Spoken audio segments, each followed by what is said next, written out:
Hello, my name is Lowell, pronouns he, him, and this is another session of Star Trek Adventures second edition. This is our Eschaton Station series. This takes place on a backwater starbase in the Federation, Starbase 66, orbiting a planet that has a research station and a mining post. And it has become a center of things after a weird alien megastructure appeared in orbit nearby. And the first two sessions were the episode about the arrival here of a number of people, and we got to see some of the daily lives. And then the megastructure had an opening, and the crew went in. They were able to explore that and bring back someone from the station. And this is our episode where early on in the season where we get to see what life is like on Eschaton. It's been a couple of days since that initial expedition into the structure and the chaos that kind of results from that. And so I think the show does open with a shot of the structure. We can see some shuttlecraft in the area. It's clear that there are some teams going over and coming back. But we also see, of course, the starbase and like all of the docking station points are like there are ships on all of those.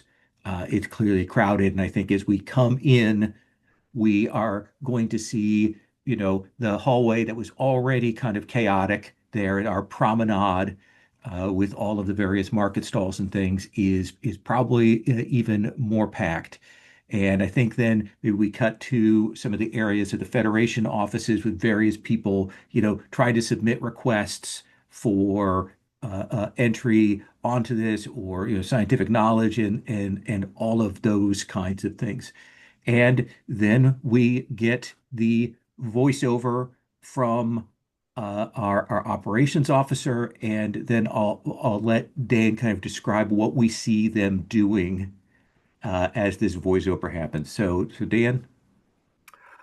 Operation Officer's Log, Stardate 2375. I continue to settle into my role here aboard Eschaton Station. The madness over the opening of the Tantalus Object continues, but I have to deal with things here on the station. It's become clear that Chief Zaref has become the linchpin of too many systems here. It's no wonder that his system seems just as chaotic as anything else. I guess it's true what they say, never meet your heroes. He seems to have reacted to his failure by taking tasks on himself. For example, repair. System and basic engineering requests are apparently funneled through my office. I have stacks of transport breakdowns, off-caliber pressure sensors, energy dips, and stuck doors in my inbox. Uh, it's been very challenging because I learned that we don't have a chief medical officer. That was top of my list, but it's become increasingly clear that incoming supply ships are taking over too many of the berths, and we're going to start running out of berths. Speaking of running out of things, I think we are starting to feel the pressure of having refugees and vendors and all sorts of folks descend upon the station. We are running out of quarters for them.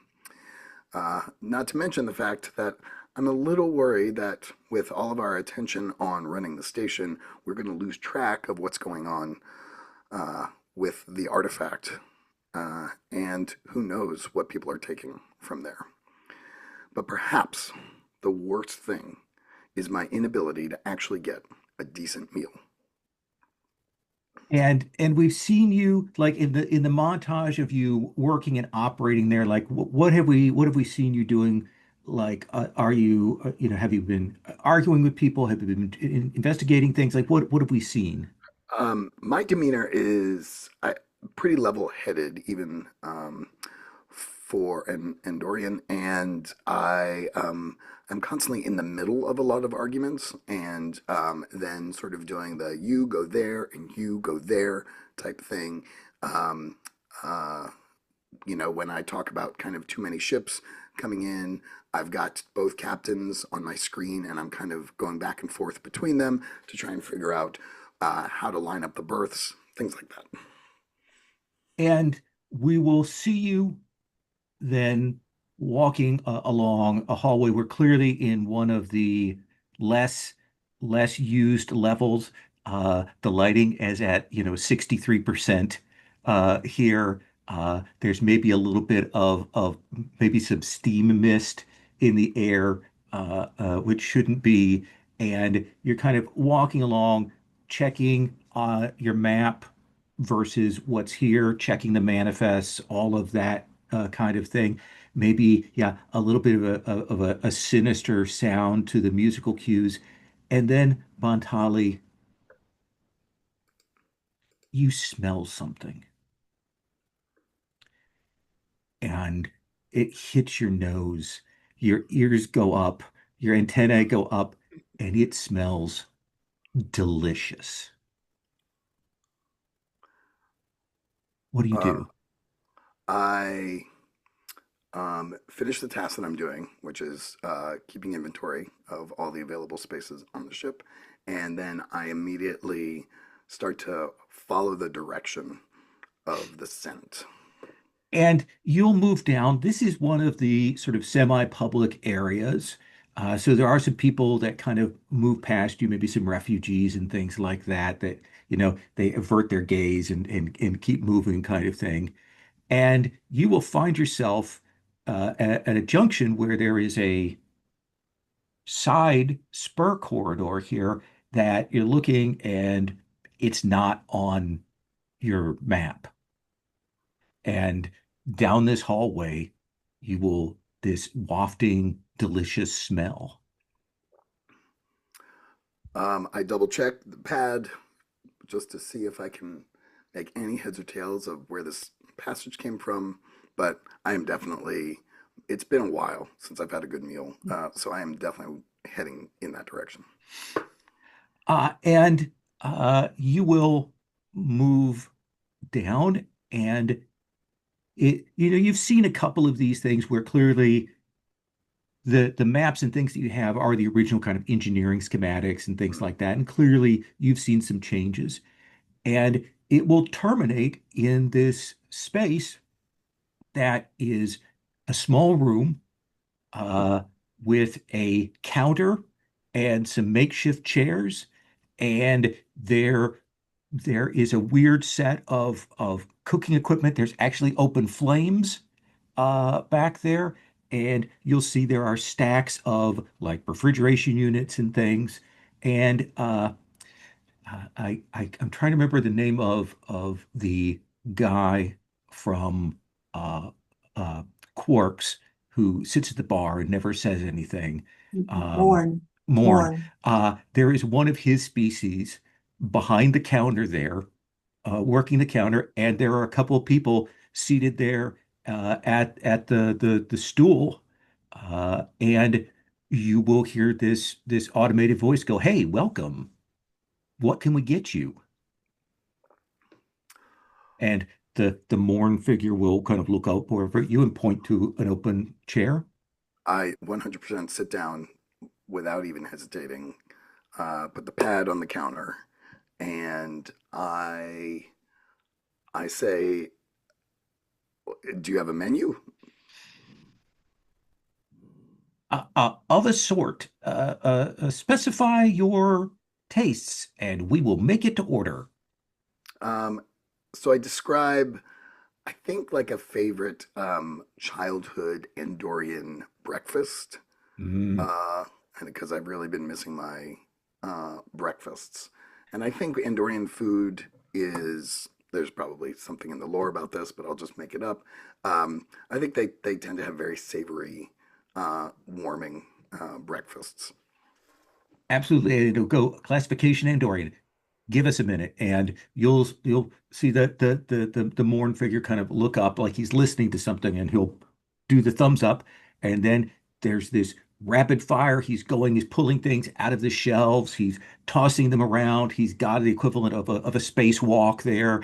He's working on that. He will do that up, and then he will slide this warm plate of a beautiful. It smells like your family's cooking that kind of beautiful grace notes with it. And it doesn't quite look like it, but the smell is exquisite.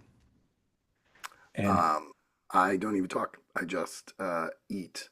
And when I'm done, I say, um, uh, what is this place called?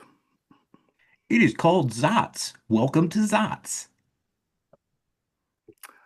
Zot, I notice you're not on any sort of map of the station. Are you registered to do business here? And you'll see the two people who are at the stools next to you kind of turn around and get up and go to move to leave as that's brought up. And you'll hear, I'm sorry, I don't understand the query. Hmm. Uh, well, I think we need to fast track getting a business license for you. And if you can have that breakfast made every day and sent to my quarters, I can make sure that that license gets to your into your hands even faster. And if that's not an arrangement that Zotz is at your service. it's nice to meet you, Zot. I'm Commander Takarnig, and I'm the operations officer aboard the Eschaton station. Well, it is good to meet you. The first one is on the house. Excellent. And they'll stand there. I think we cut away from that.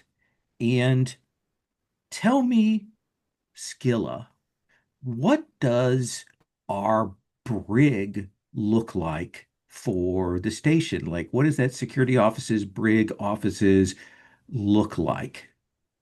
Um, I mean, I think we had the regular Star Trek kind of brig, right? With the force field and everything very clean and stuff like that. But we needed a bigger brig, of course, because, people and the Star Trek brig is usually reserved for people who are actual criminals, right? Who might be violent or something like that. But we do have, let's say, a holding station for Yep, people who are a little in too much in their emotions and need a space to calm down and things like that. And I think this is actually an old kind of hotel station with very pretty small rooms actually, but they're mostly for people who are too drunk or stuff like that. They absolutely. get they get delivered, they get put in, they need to chill out for a couple of hours, and then they get released again after a stern lecture not to do this again, or they will be put Absolutely. in the real brig. The real brig is quite a threat. Right. And I think like it's a hotel, it clearly still has the accoutrements of that, but Yeah, they've taken out yeah, the doors and put the force fields yeah, on yeah. there. Uh, Yeah, and they're all, of course, you can look into them. There are cameras there, just so, and then maybe probably some sensors that will tell you if the people are actually healthy, right? mhm. Yeah, real makeshift, basic hospitality health Yeah, check ones on the door. yeah, Uh, so we know that you have a team, a security team that works yes. for you. Hmm. Who is your second in command? Who is like your attaché, your assistant? Huh. I think there needs to be someone who is a little the opposite of me, who is more stern, I'd Okay. say. So I'd say that that person's probably some half Klingon, Okay. not fully Klingon, grown up among humans, but still has spent at least some time with other Klingons and trying to absorb the culture. She's not super by the book. Neither am I. We agree on a lot of that, but sometimes she's much more aggressive when it comes to dealing with people who make trouble. But I think we figure out a way to not be too uh, like uh, uh not want to talk to people too much, which is what Castor wants, and not to be too abrasive, which is what she wants. Absolutely. Absolutely. So I Uh, think she was very surprised when I suggested her for my second command. do you think that they've been here, like, are they more recent transfer? Have they been here since you've been here? Were they I here during the time that you were gone? They were here during the time that I was gone. Yes, I think we met before, and it was maybe not quite as let's say cozy or agreeable with Hmm. each other. But when I came back from the war, she had mellowed a bit, and I developed some understanding that yep, sometimes talking to people can be a good thing. She's not very good at that, but that's my forte. So I think that yeah. I think that that seems perfect. I'll put a picture for her in the NPC tab for you. Mhm. And uh, oh gosh, let's get a good Klingon name here then. Oh, she grew up among humans. She probably has a human name. Okay, then give me a name. Yeah, I was afraid you'd say that. Yes, yes, see, Oh, well, and a human name. I think her name is Quinn with a Q. okay, so, Quintao. okay, Let's say she grew up in what used to be China or Taiwan or something like that. okay. I'm Uh, not very good with those names, but yeah, Lieutenant Junior Grade Quinn Tao. mhm, And she is, when we come into the scene, she is giving you the briefing. mhm, And I think we see behind her in the cell, we see that Klingon kind of laying back. And she says, so Nurse Merriweather came down mhm, and gave him a full run through as best she could. mhm, He resisted a full diagnostic, as you can imagine. She did note that he has clearly a lot of old wounds, as you would expect mhm, on a Klingon. And then uh, uh, uh, uh, Quintal will pull up essentially a pad and show you what looks like a kind of a scan, cross scan of the head. And she'll say, Nurse Merriweather did note that he clearly has had skull reconstructive surgery. oh, It looks like there was a catastrophic injury at some point, mhm, and there is, as Nurse Merriweather put it, there is a lot of foreign material oh, embedded in his brain. oh, She ugh, wasn't able to identify it, but it's not all mhm. metal. Oh, Um, yeah, well, could be bone from the skull fracturing. it's not organic. Oh, interesting. Huh. But without getting full a full on the bed scan, we don't know for sure. Uh, uh, but he has been relatively quiet, Mm. and you Has he know, been has he been given sedatives or anything like that? no, no, Okay. he has been in here since we brought him in Mm. after the incident. He was a little enraged at first, but then has settled down. Uh, in that, and she'll say, sometimes my people get into a cold rage, and it feels a little bit like that. Well, maybe he'll be more receptive to words in his cold rage than the other state. I mean, probably not, but I would really like to know what set him off. Absolutely. And what do you want to do here, Skilla? I think I want to go and talk to him. Okay. And he's in the real brig Oh yeah, because absolutely. Yeah, we've got the full classic brig. So yeah. you can walk across from that conversation with Quintao, and Mm. he will look up. He clearly notes there is a flash of recognition. He recognizes you as the person who took him down, and he stares. Well, I think I'm aware that he's still angry, right? Absolutely. I think that is the without a roll, that's the dominant Yeah. feeling that you get. Okay. I will maybe try to get a little more later on, but right now I think I just want to talk to him. And I will say, have we identified who he is? Yes, his name is Sokix Han. Oh, okay. My Klingon isn't very good.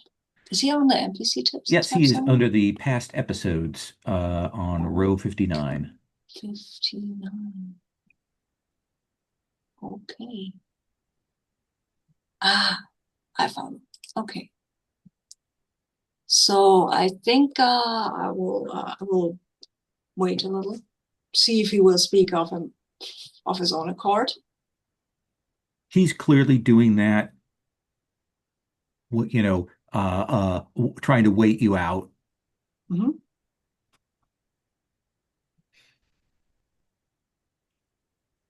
Finally, because Klingons are not known for their patience, I think he does go, "What is it you want?" Federation You dog. no need for insults. I mean, I brought you down, didn't I? But you heard some allegations about the seven part, what do we call the thing again? The megastructure, the Tantalus Uh, object, yeah, Frankenstein. I'll say the megastructure, about the megastructure. And I think you threatened some violence to keep us from it. I imagine you would have a reason for that. Let's have you make a roll here. I think we'll use insight plus command. Okay, Okay. I can do that. And I think this is kind of a persuasion, Mhm. diplomacy kind of negotiation thing here. I have de-escalation, which is probably not Yeah, no, because he's exactly not in what the we need violent. right Yeah, now. yeah. Okay. Yeah, no, that's fine. I don't have anything here. Maybe I should have, but I don't. So it's a 14, and I roll with two dice, I think. Let's see how that goes. There's a 6. That's one success. It's not perfect, but at least it's a success. Uh, so he will speak, but then he kind of shuts down. And what he says is I have heard the song of that place. It has spoken to me, and it has told me that the gates of Grathor will open, and Feklir will rage and will tear through this, and the dishonored will seek to drink the marrow from everyone's bones. That is what it tells me. You hear it still. And he stops talking, like that's the Mhm. point at which he Yeah. looks down and concentrates. Okay, I have made a recording of this so I Oh, can look up absolutely. all the things that he just said because I don't think I have any deeper knowledge of Klingon culture, at least a little, maybe because I do martial arts history and that will give me some idea about Klingon culture because you can hardly do martial arts history without exclude the Klingons from that, right? But yeah, It definitely so sounds like a place. I mean, you've heard of Stovacor, like that's yes. definitely, Mm-hmm. and Yeah, and it has the same yeah. kind of construction, and but you're not sure what it is. Well, that is fine because we have a computer that will tell me what it is. Okay. Uh, and I think that you will uh, step over to the pad and enter the query, and it will come back Grethor, colloquially Klingon hell, Oh, place where the souls of the dishonored are kept, oh, protected by Feklir, mm-hmm. the great devil beast who guards the gates of Grethor. Okay. Yes. Oh, that sounds quite dangerous. Okay, I Okay. will. Hmm? I'm going to cut away on that Yeah, note. okay, sure. Okay. Uh, Keel, uh, you have a choice. Do we are we seeing you like, with the arrangement of the sciences and people getting onto the station, or do we see you up in medical with this newly arrived person? Which would you like to do? Um, yeah, I think maybe medical, maybe Carnegie has convinced me, given my history, to do a little bit of moonlighting. Not that I have the time at medical. Okay. So yeah, I will be popping in there in between shifts of organizing, shuttles across and security for all the scientists. And you know how, if you've seen Strange New Worlds, how kind of actually large the medical room looks in there. This is even larger, and it's clearly like separated out. Uh, there are a lot of the sort of common bays. They clearly kind of do a triage. Okay, maybe these people are sick, so they go here. People with minor injuries go here, and then like more important things come down at this end where you're at.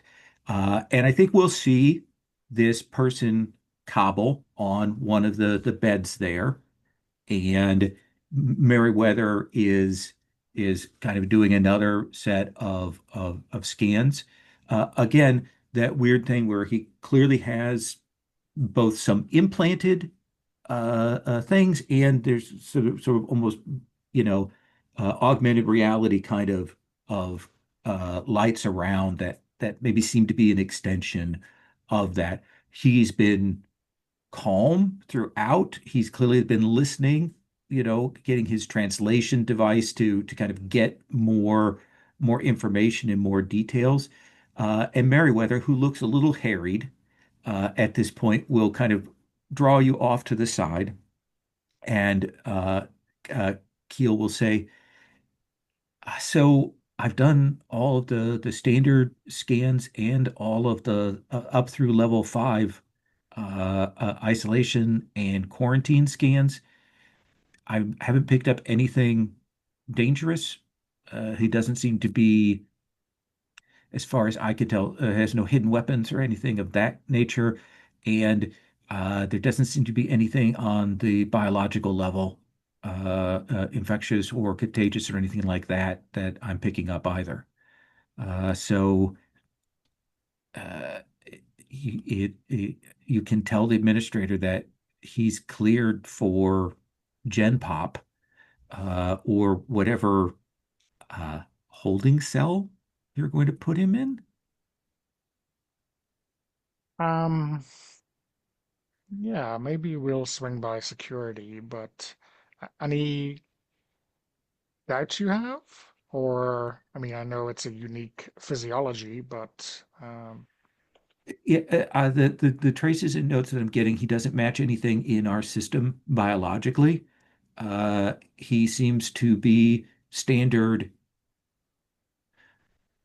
of the what I would call the humanoid genotype. It definitely shares some of those traits. His DNA is different. Um, uh, and whatever that implant is that he has there, uh, it is definitely blocking some scans. I don't know whether that's a deliberate thing or is a natural byproduct of what it is. But he's been incredibly cooperative throughout this whole process. And she'll say, I think actually, I tried to speak with him about like address, and I think he is they, them is, but I think because he's referring to him, they're referring to themselves in the plural, I think is what's going on with the speaking tone. yeah, yeah. I mean, sometimes we do that too. So, but Oh yeah. No offense. I'm sorry. I didn't. no, no, no. It's Oh, in particular cases, we, or is is what we say. Uh, um, well, I mean, here's the thing. I need the bed. okay, So can I release him into your custody? sure. Okay. I'm gonna like do uh let's say a star chart with them, try to figure out where they come from, and then, you know, maybe that'll give us some more insight into their species, origin, anything else we need to know.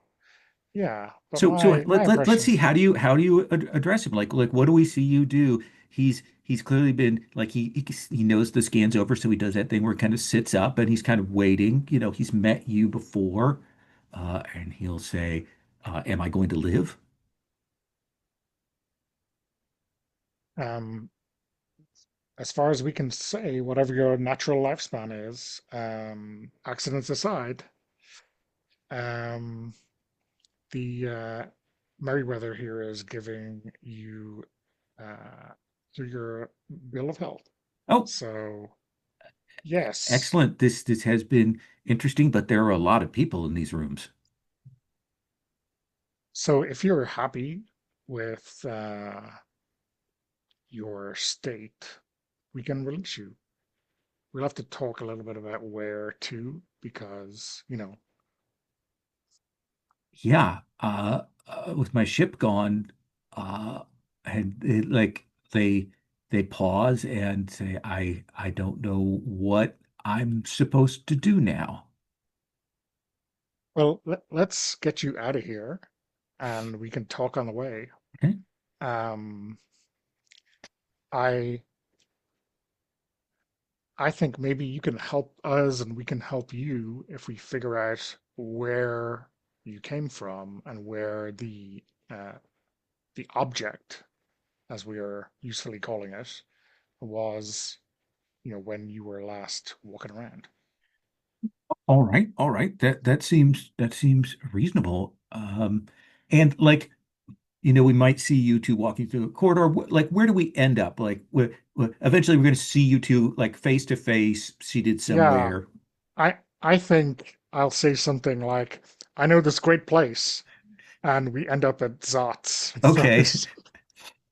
Um, um, and absolutely. like, I mean, you're just gonna have to describe what you're looking for. Um, Oh, use whatever what? terms you want, and we'll figure it out. Why don't I try what you're having?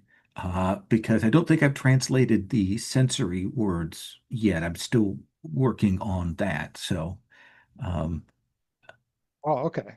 and Um, what are you eating? oh, okay. So, I say like my usual to Zot, right? Brr. And I think it's like these quite large kind of periwinkle style things, which are I don't know, smothered in this, you know, I don't know, grill wild garlic style sauce, and that's it. There's nothing else on the Okay. plate. It's just these uh, space periwinkles, right? And I think that Cobble will try it, and uh, I think he this is quite good. Not exactly to my taste, but I haven't eaten in apparently quite a long time. So this is good. Yeah, I mean, to be honest, almost. I think I say my usual, but that's only because that's like maybe once a week I'll have this, and every other day I come here it'll be something different, or it'll be Oh, like, what's that guy having? Because, you know, every day is a day of discovery with Zot and the cooking here. It's, yeah, this is tremendous. not like any kind of spaceship that I've ever been on. Well, because it's a station, it's more like a normal community, a normal habitat. And you say normal, and they'll look around and clearly are reflecting back on the So this is normal for your federation? Um, it's a little bit less regimented than you'll get on a normal world, but this is like a melange of what the Federation is, and our closest and dearest neighbors.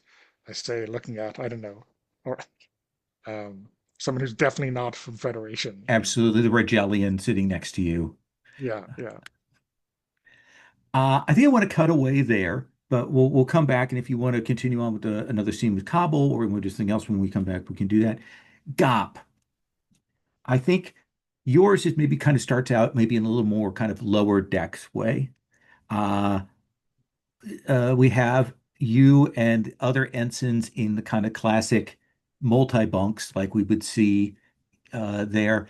Uh, Tell me about like either generally or in particular the people that you're bunked with,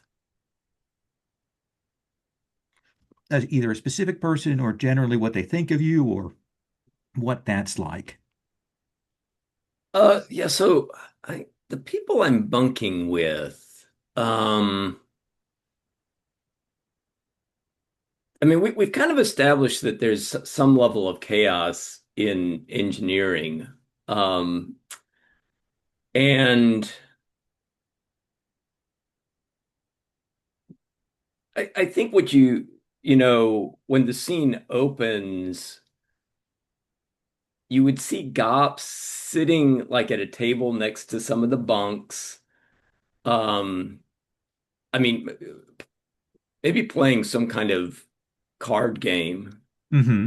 Um, and yeah, there would be, I guess, one, of these lower level engineers that GOP would be, kind of getting to know a little bit. I think it would be a human, Okay. not, I think this is not a Starfleet person, but just a Federation, Yeah, there are engineer. there are people from the Federation sort of civilian Hmm. engineering and repairs side, the kind of non-commissioned, and he's going over. So, I know you've seen it, but basically it breaks down into three groups that you're going to want to worry about. There's some battle over territory, but pretty much you've got Dravis. He handles power, engines, all of that kind of stuff, like the heartbeat of the station, and Mr. Dravis acts like it. So you always want to be like talking about that as being the most important thing on station. Uh, and then there's the Adosian, Scilla, and she's handling structure, damage control, weapons, uh, uh, and like all of the basic repairs. Like she thinks that it's the most important thing on the station because she's the one who's or people are duct taping the station together. And then there's Magruon, the Saurian, who's handling computer and sensors. Uh, she's inscrutable. Don't know what to make of her. And a lot of her people are kind of keep to themselves. Uh, just if you do interact with with Chief Meg, uh, like don't mention the rogue AI. That will set them off. So is that info worth the ante? Um, oh, definitely. And GOP will actually, yeah, pass what is counting as the ante just over to well, this person's name. I was thinking we could Sure. call them let's see, Logan Okay. Logan McCreary. Okay. Um, and Gop is clearly taking mental note of all of this and says, um, thank you very much. It's an old Ferengi bit of wisdom that you should always know your customers before you enter into the business relationships with them. Um, how does with all of this going on, how does anything get actually accomplished Oh, on the station? well, they all have their own pet projects, and they definitely take care of the main thing. But they used to battle over things and like prioritize things. How do I put this? Uh, uh, Based on their own individual value sets. And eventually, Chief Zarif came in and took all that away from them. So a lot of things go through the request lines, through logistics, and come down, and they hop to when they're told what to do from there. Well,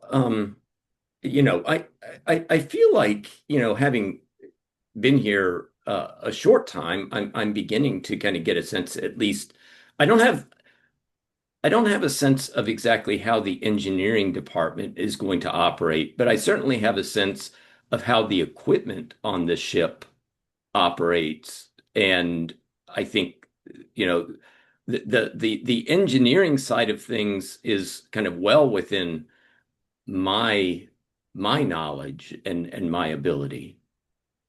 Oh yeah, yeah. And we're glad to have we another person from Starfleet here. You certainly you've got, and then there'll be that interruption with Ensign Gop report to engineering.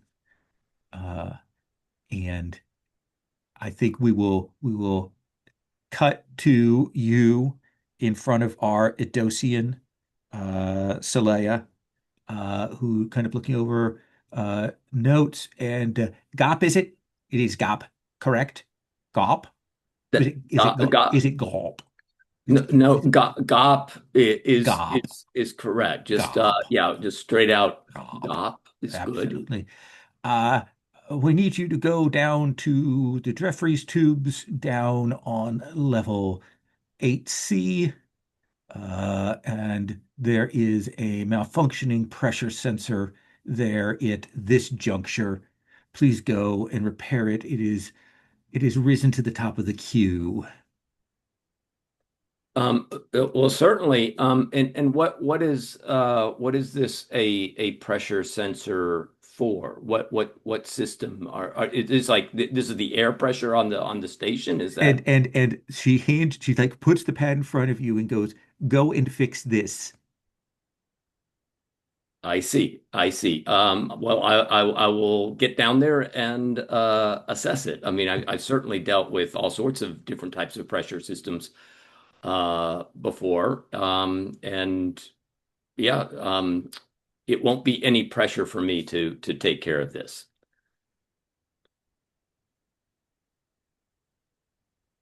And you know, There's a long, long holding pause there. and I think with that, Gop also kind of leans forward to kind of return the look and is kind of holding her head a little askance at like trying to interpret what exactly this means. Is there anything else that you need?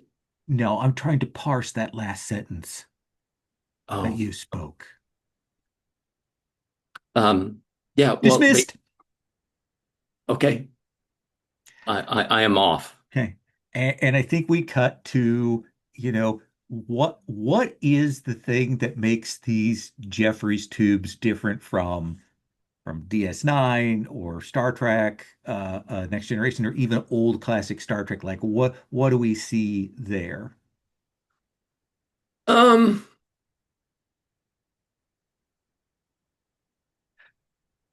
I I I mean, I wonder if this is also a situation where the creative AI has been at work, right? We have this AI system that has sometimes gotten creative, and I think when I get down there and look at the pressure system, or this malfunction.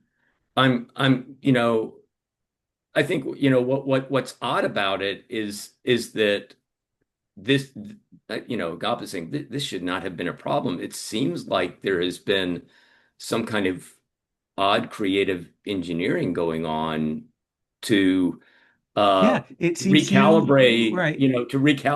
the oscillating uh micro nodes.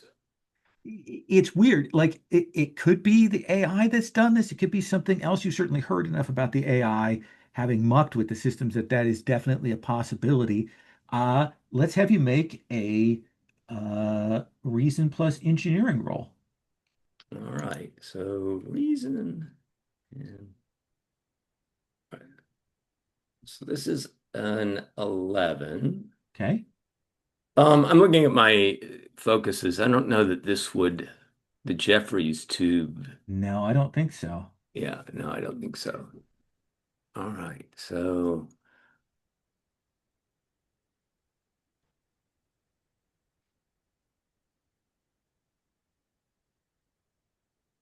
So that is one success, which is enough to do this. This is a pretty simple thing.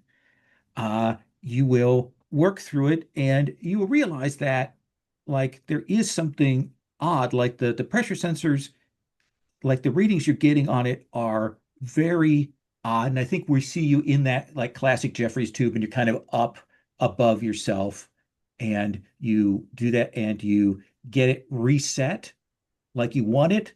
And like the panel above you opens to the next section and all of this water comes pouring out of there, floods out of this compartment that shouldn't have any water in it, and you are washed down into the level down below. And I think we kind of cut to you laying in a puddle of water, kind of covered in the, it sloshes on through here.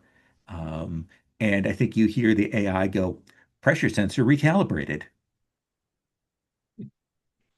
And that's where we're going to take our first break. We're going to take 10 to take us to the hour. And what I want to do when I come back is we're going to let people call scenes, scenes with PCs, with NPCs, things you want to follow up on, all of that kind of thing. So take it to the hour and we'll come back. So when we come back from commercial break, let's do a scene with our operations officer. And if you could change your name in the Zoom, I'd appreciate that. So uh, Bontali, what scene would you like to call? Who would you like to talk to? What would you like to do? What do we want to see? Certainly, you have, I know, noted a number of long-term projects. We could do that as part of the scene. If there's something you want to like do a roll to start a project that we can put a clock on and then do a scene, we can do that too. I had an idea for acquiring a chief medical officer, Okay. and that was maybe I've got a contact who I think can get me a good deal on a used EMH. Okay. Um, and so we could sort of start that process.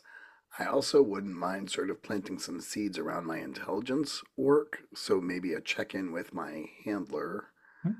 I created a NPC called Tavel, who's the Federation, my handler in the Federation. So a Absolutely. couple NPC ideas. L- So let's let's do a mechanical roll for you making the arrangements for the EMH. Uh, a, an EMH that's maybe like prototype or not quite all it's there. I definitely a think generation old. Yeah, yeah, they Google no longer supports it. Yeah. So absolutely. So let's say that's a four success clock for that. Um, presence plus command maybe, yeah, I like it. and you have logistics as a focus, so I think that's certainly fair. Okay. It's a clock, so I'm kind of working my way Yeah, down. So Awesome. four successes is what you need. We're gonna tick that off of there. All right. I won't do anything special now. I'll just roll a couple dice. Oh, that's two. That's two successes. Yeah. Uh, so I think it is you're talking to your guy, and they're like, well, now I just want to tell you that they've done a whole new generation since this. They've got some new people in. This is very, as I understand it, basic, but I can get you this Can you if get you. me a hold of one of the new ones? Oh no, no, Well, not then not. I look. The station needs a doctor. It needs medical staff. I will take. Is the one you've got functional? Uh, uh, yes, it will do medical duties. What are you not telling me? So there's a certain amount of bedside manner protocol that apparently the first generation lacks. Look, there's a lot going on this station. We've got folks from If every if you possible. want, Yeah. I can get a hold of one I've heard of that's supposed to be a little bit better, more more personable, and a little bit like off the back of the nacelle kind of thing. Look, when your niece got in trouble with the Federation, did I make things a little bit better or did I make them all the way I, better? let me get this to you. You try it out, and if it works for you, it works for you. Otherwise, we'll figure something else out. All right. All right, you got to lead on another one? Is that what you're Let telling me me? let me go and work on this, okay? And get back to you. All right. All right, I'll be in touch. Okay. Um, and so what do you think on on scene shows us that you are contacting your handler? Like, do you go to a particular place in the station? Do you have a special unit that you put out for the comms? What do you think it is Oh, that I like that. that tells us this is off from normal? Um,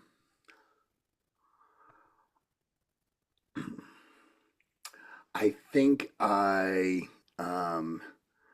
send a um, I record a message.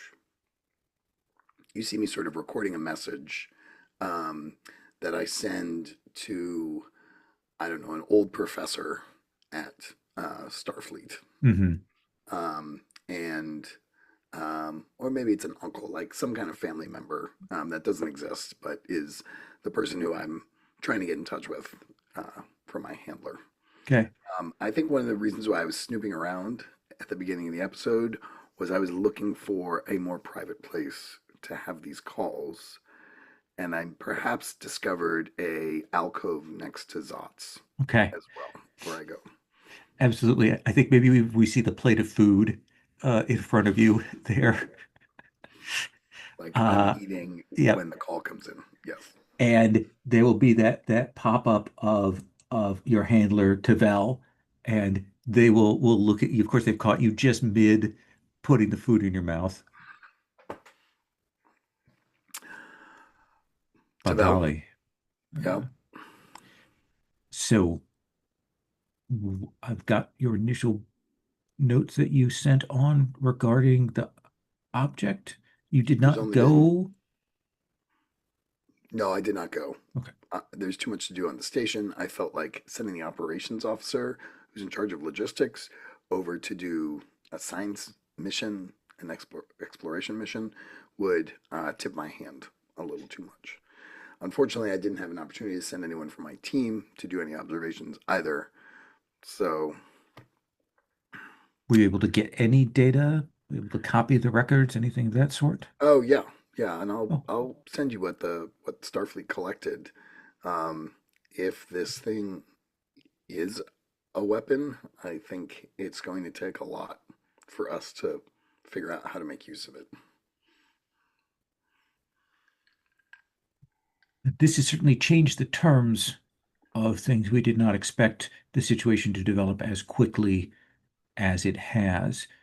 There have been rumblings from the Lyrans and the Hydrons and the ISC about their rights in this area. Mm. Uh, you know that uh, the ISC representatives, this is the first time that we've had real face-to-face interactions with anyone from their collective. So it's important that you give us any kind of observations you can make about personality, interactions, weaknesses, anything of that kind. Uh, you know what? I think it's time that I start arranging some meetings with these folks under the pretense of making sure that they're comfortable and have all the supplies that they need, take care of any logistics issues, and I'll start with the ISC emissary here on the station. What's your assessment of your peer, Lieutenant Commander Scilla? I'm looking over his notes, and he seems to have cracked under pressure during the military campaign. Um, Look, war is difficult, war is rough, and I think Scylla's strengths may not be on the military side, but the folks on the station respect him, and he is a very friendly presence, which this place is a ticking time bomb of many, many different people coming together. And what we need is calm, cool, and collected. What would you say are your three priorities right now, Commander? Um, Intelligence wise, I want to have a much better sense of. I'm less interested in the object itself and more interested in what other people think about the object, what other uh, factions think about the object, and then, frankly, Tavel, I got a station I need to run, and it is falling apart.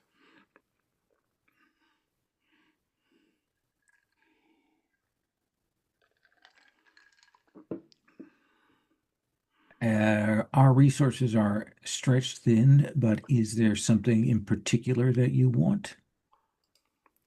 Oh, I was not thinking that they were going to offer me anything. um, Something that would put you in the good graces of the administrator? uh, that's a good question.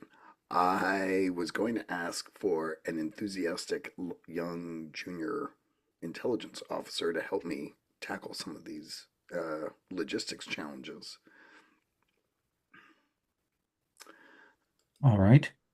Out of I character, I will. don't remember Meryl enough to know what she wants.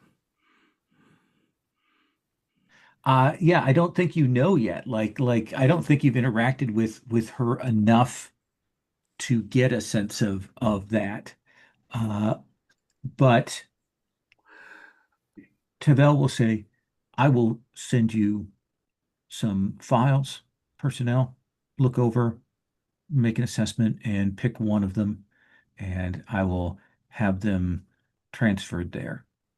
If I can start making some headway in some of the challenges that we have here on the state, operational challenges we have here on the station, I feel like the administrator will be a much more willing participant. Any information on that Klingon incident? Um, Events are still unfolding. I know Scilla has been attempting to interrogate them, but I might check in with him and just see if there's anything that he learned there. All right. We'll follow up with you.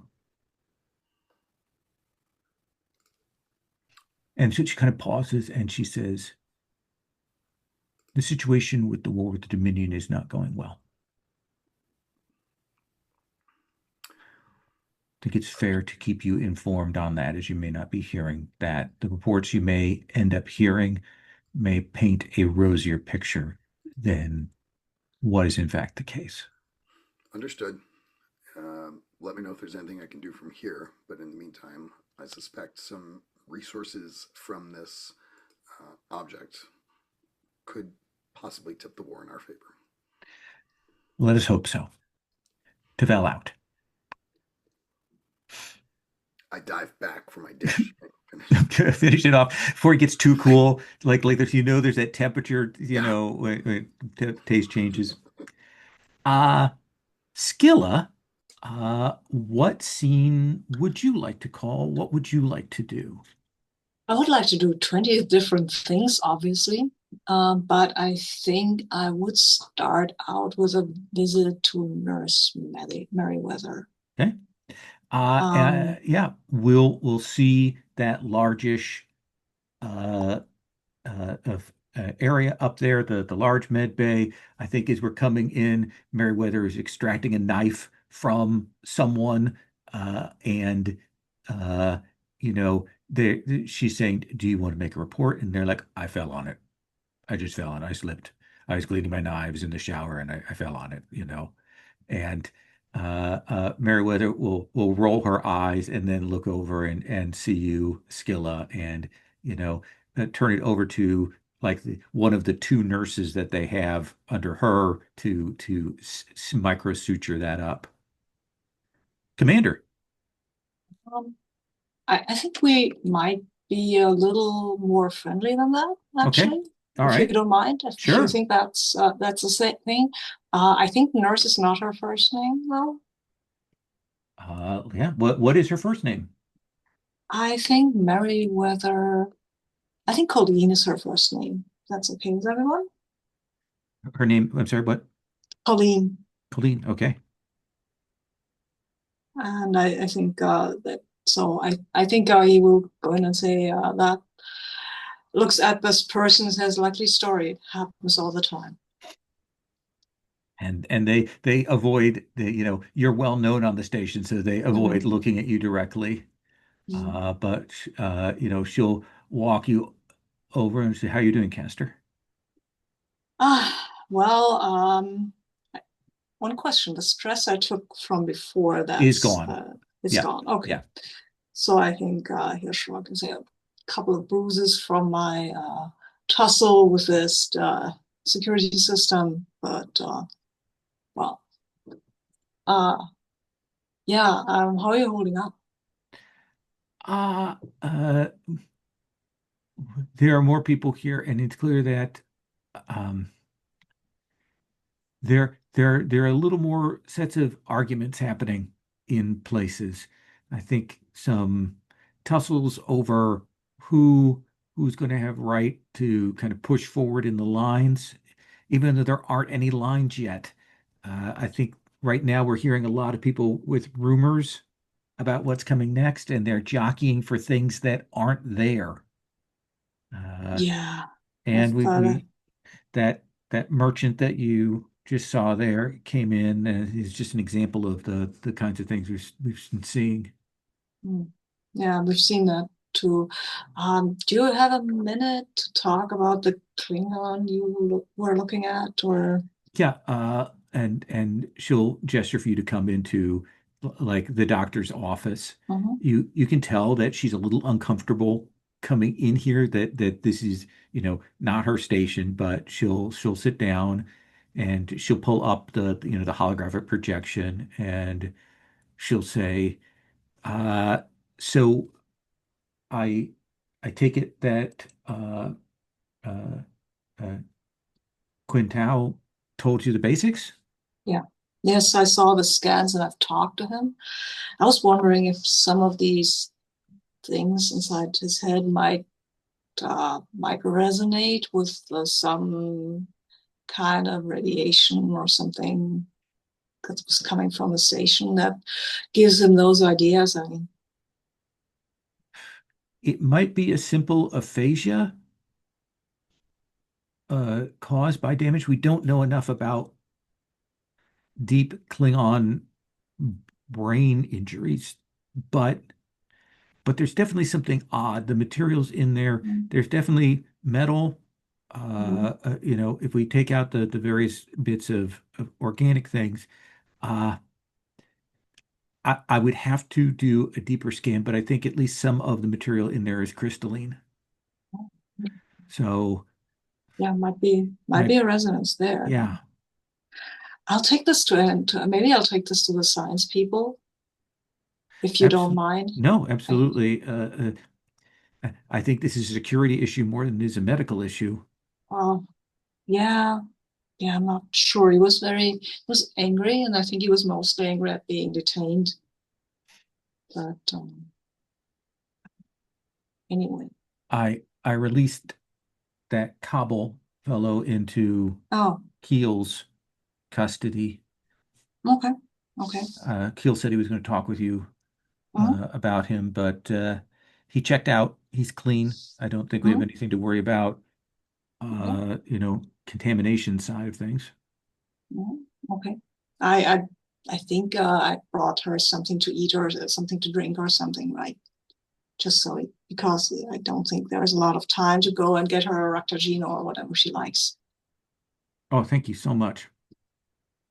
It's the least I can do. What do you think of the new logistics person? Seems very competent, a little gruff, focused. Do you think she's going to delegate? I mean, Chief Zaref never managed to delegate at all. I think she probably wants to know what she's in for before she starts delegating. She's not someone, I don't think she's someone who will delegate willingly before she has the full picture. Fair enough. Fair enough. But she might be better at it than Sarah, hopefully. She couldn't be worse, she says. It's true. That's true. Yes. Well, I hmm, I don't think there's time for this, but once you have it, you know, maybe she can make some space for you to, I don't know, go to the Peacock Lounge with me or something. I'd like that. I'd like to. I've been banking all this Holosuite time, and I haven't gotten to use any of it because I've been on shift or overseeing or on call since he who is not to be named fled the station. I'm not actually sorry to see him go, honestly, but if we had a replacement for him. Yeah, I would like that. Mhm. Well, Bontali is on it, so we'll see. We'll see if she's really as competent as she makes herself out to be. That sounds good to me. And if it gets us a chance to hang out, so much the better. Yeah, yes. I won't keep you from your duties. Some things I have to do myself. Okay. And she will look, there is a moment where, we could tell that you're kind of in the early days because she does kind of maybe reach out and then kind of pull her hand back. I'll see you. Mhm. Yeah, like that. Uh, Keel. Um, I wonder if I have like a proposed rota in terms of the logistics of getting scientists onto the object that I need to Absolutely. that I I'm need to run certain. past Bontali. And maybe that will give us a segue to address the tension we had last week, right? Yeah. Uh, so Bontali, where does Keel find you? In my office. I'm always in my office. Where else am I going to be? Who else? Where else can I run this ridiculous station from? And Keel, again, we see Bontali's office, the minor level of personalization that they have done, as they I did put described. my aquariums in here Yes. because I've never in my quarters, so I put Mm, my yeah. aquarium in. I think maybe I have a plant, a bonsai tree, as a office warming gift or something like that. I think there was a dead bonsai in here when you arrived, Bontali, so you can see that this has happened before. Right. Oh, Um, thanks, Lieutenant. I guess I guess there's space on that shelf over there. They don't Nice really have trees where I'm from. aquarium. Oh yeah. Do you like fish? Who doesn't like fish? I mean, I can't define what a fish is, but I love fish. Um, these crystal guppies in here are very common, but they're very hard to keep alive off Andoria. And they've followed me through 3 assignments now. Wow. Is that the spirit of operations or the spirit of science? Um, that's a great question. It's the spirit of never forget where you're from. Oh, okay. Well, that'll work. Yeah. What can I do for you? Oh, and I hand over a pad here. Well, I've done a rota, uh, provisionally at least, in terms of how we can manage the toing and froing from here to the object. And obviously, this will require a lot of a lot of the pilots, a lot of the security officers to go over and back. And I mean, I'm happy with um, it from a science point of view, but I think you should take a look at This looks really good. Are you sure you're not a logistics officer? it. Well, actually, this is mostly who can stand each other for a shuttle ride and 4 hours on the station together. Um, yeah, so it's I think mostly about personalities. I think you've discovered the heart of logistics. Then it really has nothing to do with the things. It has everything to do with the people. All right, this seems good. Um, I guess I'm noticing that some of these teams do not have a Federation or Starfleet representative with them. Do you think that's a problem? No, I You mean, think all sorry, there'll always be a security officer going okay. over. So no, I don't think so. I What mean, if what if go ahead. they're all like Federation scientists, even if they're not Starfleet. So you haven't gotten any requests from ISC? Oh, sure, I've got requests from everyone. I've got requests from that random guy I met in Zots last week, uh, Wait, to say, could he go? What? you knew about Zots? What do you mean? Did you know about Zots? I was at I the opening night. it is true what they say. The logistics officer, the operations officer is always the last to know about the best places to eat.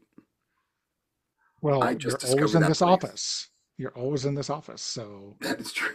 That is true. It's not on any of the maps, though. Why isn't it on any of the maps of this? You know what? You're in science. Don't worry about that. That's my uh, problem. I will figure that out. well, that's not a real corridor. I mean, obviously it's a real corridor, but it's not a permanent structure.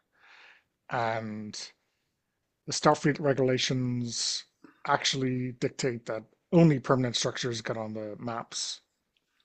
Chief Zarif was um, strict about that. I can tell. That's my problem, not yours. In any case, uh, so you have decided not to grant any time on the anomaly, on the object, to any of the other factions that are here on the station.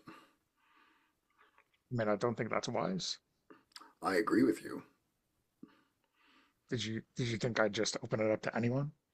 Uh, Look, I wasn't sure what you were doing. I don't know Oh, who any of these people are. So oh, okay. I'm Well, glad we're on the same page with that. okay. Well, I mean, I'm all for, Dr. Sulu's people getting as much time as possible. Uh, but like some some random Lyran who I don't know, and Right. no, it's. Uh, Fantastic. I think we're on the same page. I'm going to have some conversations with those other groups to get a sense of what their expectations are. And let's reconvene to talk about how to grant them access. In the meantime, I'm no scientist, but I am interested in findings. Can we have a regular briefing to talk about the things that the science teams discover? Um, sure, but we're at early stages. I'm like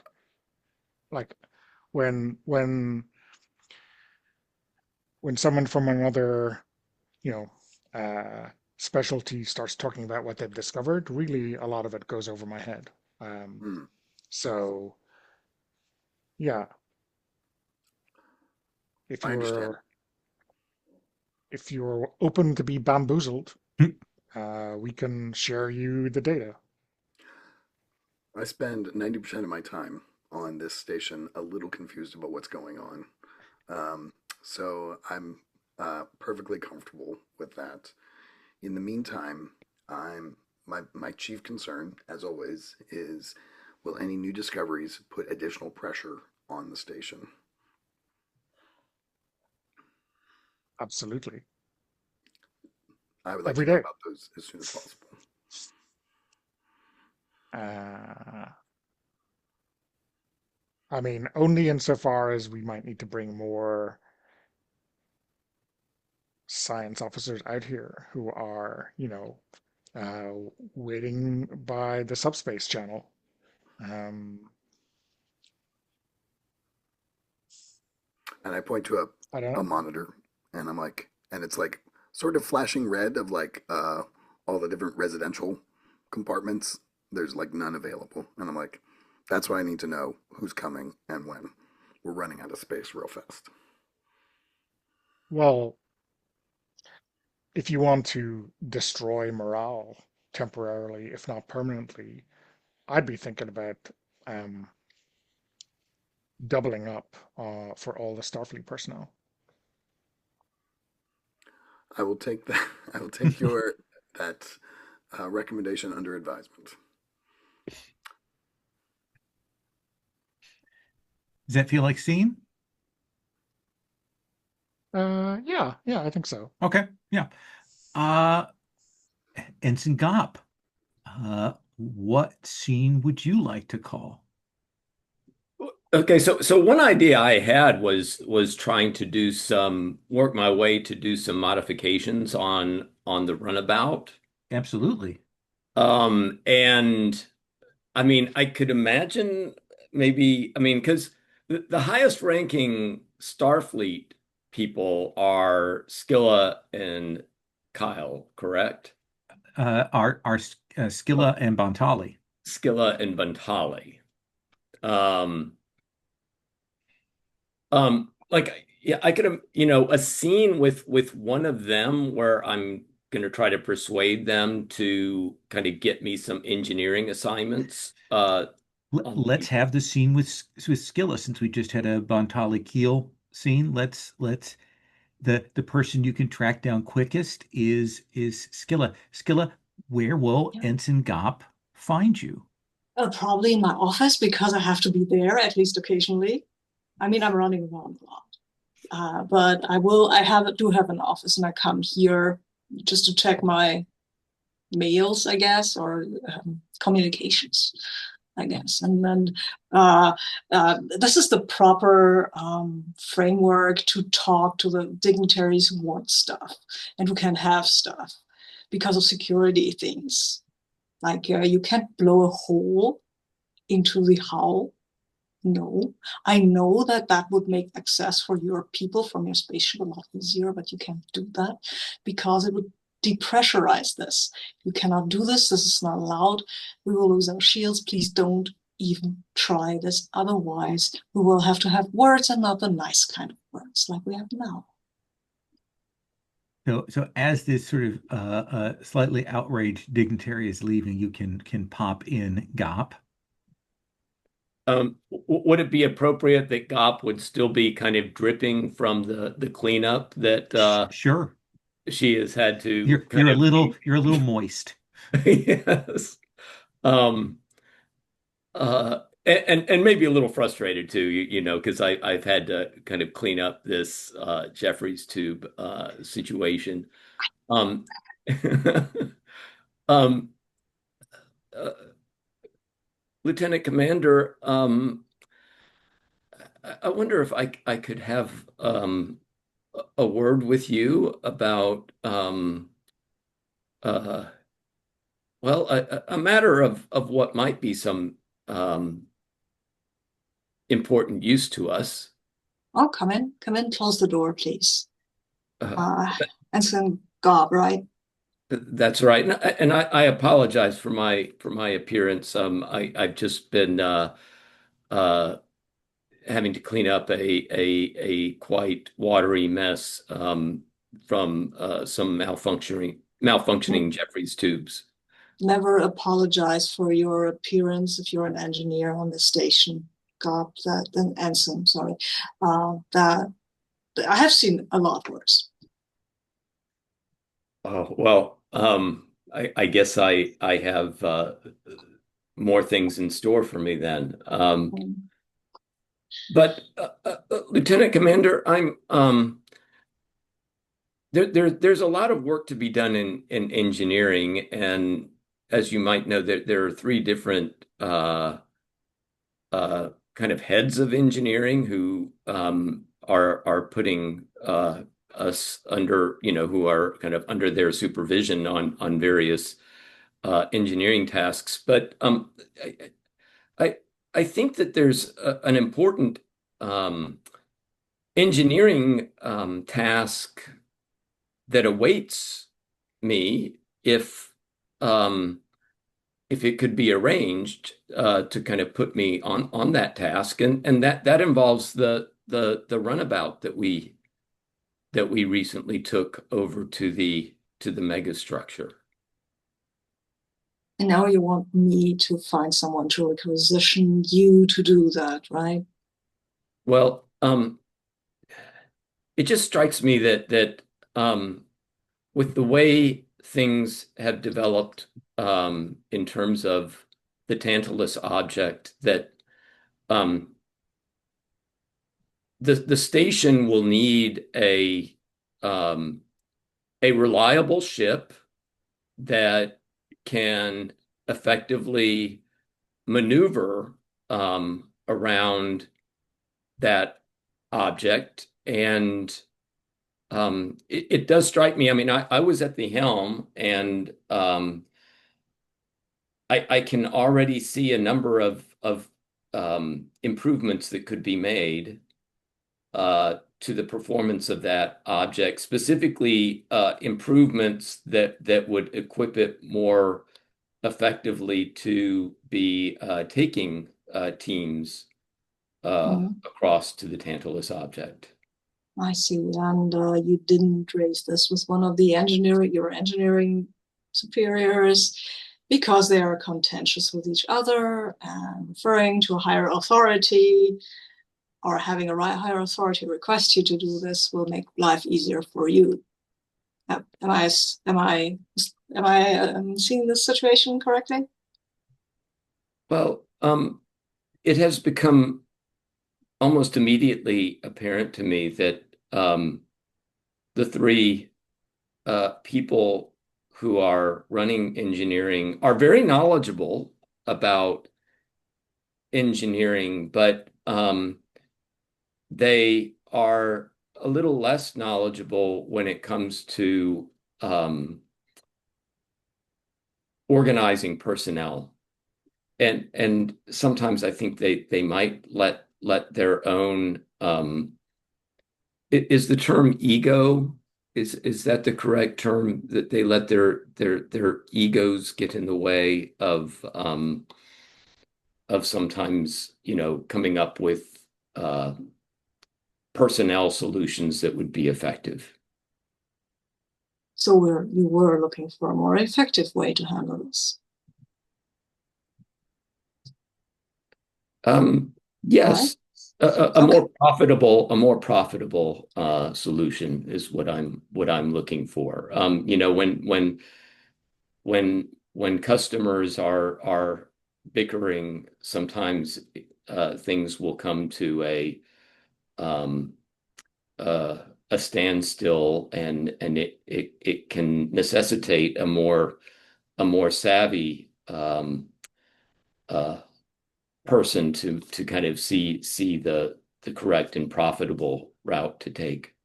Yes, this is not exactly Starfleet regulation, Eschaton, but I like the way you think because Starfleet regulations are sometimes on this station. Sometimes it's good to be creative within the regulations, which we were. So I will, and I will accept your reasoning. You seem to be quite the pilot. I've read your file. I will requisition. I One of these engineers is supposed to take care of our shuttles, and I will requisition your expertise in refining the runabout because we have need for it. I will make it a higher priority.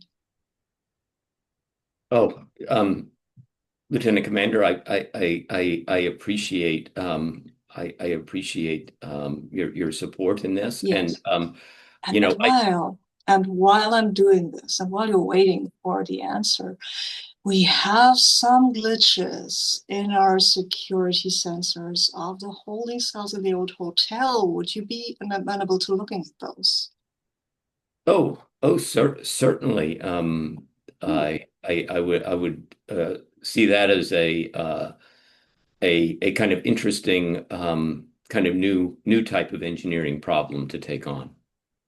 Very well, and I will will put in the requisition, and my second command, Lieutenant Tao, can show you to the hotel where you might have a look at our security system. Thank you. Feel free to bring anything else to my attention. Thank you, and I think I will take my leave of you and make my way to my quarters where I can dry myself off a little bit now. Yeah, let me ask you a question because this is always an interesting thing for me. Uh, because Ferengi, you can't read them as a betazoid. Like, so when you're interacting, like, what is there anything different about your manner? Is there anything different about your approach there? It gets a little more transactional because Okay. I don't because I have to go quid pro quo because that's how Ferengi function Hmm. culturally, at least. And I can do that even without sensing what she's thinking. And I mean, I can also, I don't need to read her feelings to see how she's behaving, right? I think that seems perfect. Uh, then that feels like scene for that. Uh, Bontali, I'm going to swing back to you. Would you like to try and finish off your EMH thing, or would you like to start a different project in motion, or Um, before we come to your I scene? thought I thought I might have a scene with Nurse Merriweather. Okay, absolutely. Um, and I guess what I had in mind was like to get a sense of the level of traffic, and um, to maybe I'm thinking about it to sort of build my confidence level that an EMH without bedside manner would be fine in this application. Uh, So Absolutely. So I do think we see you come up to there, and uh, you are a little shocked at the sheer number of people who are in here. right, uh, with minor maladies that they are desperately trying to take care of so that the what they call the Tantalus cold doesn't spread throughout the station. They're trying to get that set, and there are lots of people with like smaller injuries. There's clearly a lot of scuffling and things that has gone on, and they're trying to kind of triage all of that. And eventually, you're in there for a bit before uh, someone comes over and goes, what's your problem? Oh, I'm fine. I just want to. If you don't have an injury, if you're not sick, you need to scoot. This is one of these sort of civilian, like non-Starfleet, medical people. Right. Um, uh, if it's okay with you, I'm going to continue observing.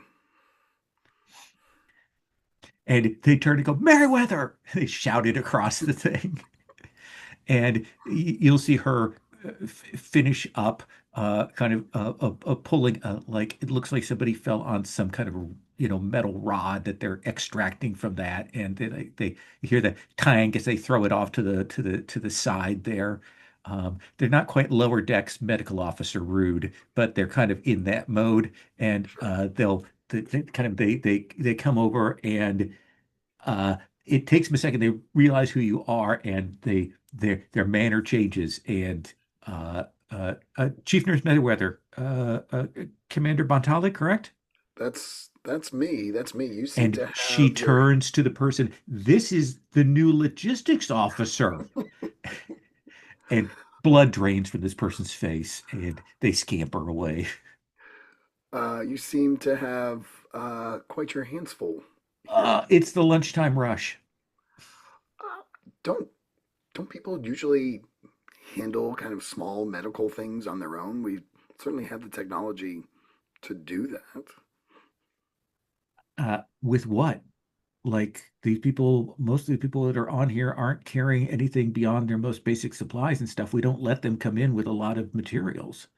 I've Like they don't have bandages or microsutures or anything like that.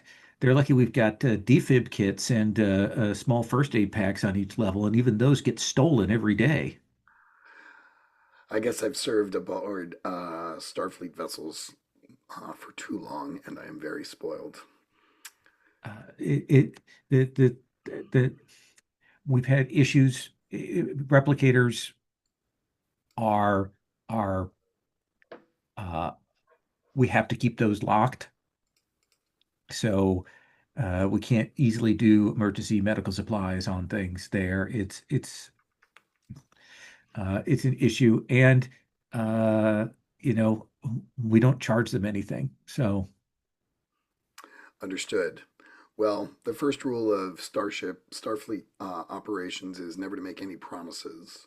But I will tell you, I am at the top of my list is trying to find someone or something that can help you out. that would be great if you could get us another doctor, even another nurse. That'd be huge. I'm working on it. I'm working on it.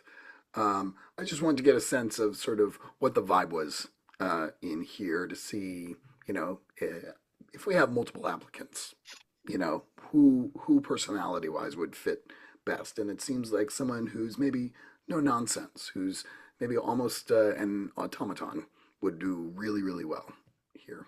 Uh, uh, uh, let's have you make a presence plus command roll here. Fantastic. Um, okay, 15. Okay. This is one of your good ones. Uh, You have does diplomacy. diplomacy help me Yeah. out? Oh, absolutely. I think you're trying to gently steer them into this One success and one 120. a 20. Uh, I think he says, yeah, we definitely uh need somebody here. It's just uh it isn't that at any particular time I'm overwhelmed. It's that we're doing this stuff 24/7 and Right, we just need more shifts covered. And Lieutenant Commander Scilla has been very good about lending some of her people that have first aid training to help out here. But with things going on the Tantalus object, more of the security people are having to be assigned over there. understood. I don't know if I can get you lots of new personnel, but I can also work on some supplies. Is there anything in particular? More space? It feels like maybe Uh, you've got the waiting room and the triage and the treatment all smushed into this one area. if we could have another area that we could have for better quarantine measures, right now I'm having to use emergency force fields, and I'd rather have a separate room rather than having to try and dance around those. Quarantine area. I'll add it to the list. Okay. Thank you. I really appreciate that. Commander Scilla spoke very highly of you. I am also impressed by Commander Scilla so far, and I look forward to a continued partnership with him and with you. We'll get this station running well. Commander Bontali, there's a delivery for you, sir. Sure. Here Uh, in my office. Space Dock 3. All right. Nurse Meriwether, carry on. Thank you for your hard work. Thank you. And Space Dock 3 it is. Space Dock 3, and you will get there, and there is this incredibly shifty looking alien, with the weird forehead and like the bushy eyebrows, and they're dressed in black, and they've got this big rolling case with them, and they're like, you're Bontali? Yes. Uh, and they'll roll this case over to you. What am I supposed to do with this? I don't know what you're going to do with it, but it's an EMH. You got the EMH? I don't know from nothing, but I was told you were going to be here, and I was supposed to hand off this EMH. Well, tell my contact I am grateful for their efforts. You can tell him what you want, but we're good. We're square, right? We're square. Get off my Okay. station. And he hits the thing and goes back out. Um.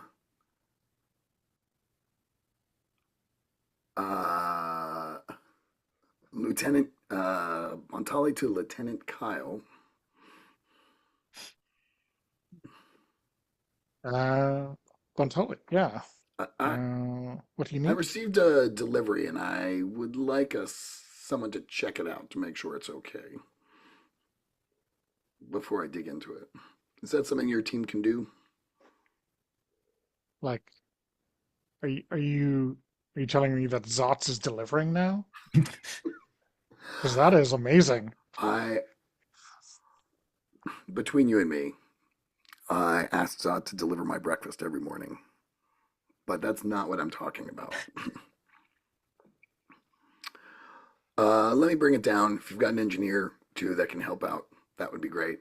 I sourced a piece of equipment from a less than savory place, and the station is in real need of it, but I just want to make sure it's okay, in good working order.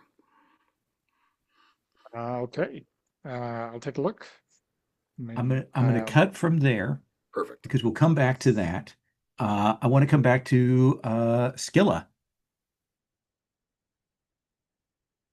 Yeah, so I was going to look for Lieutenant Keel as well. Everybody needs you now Okay.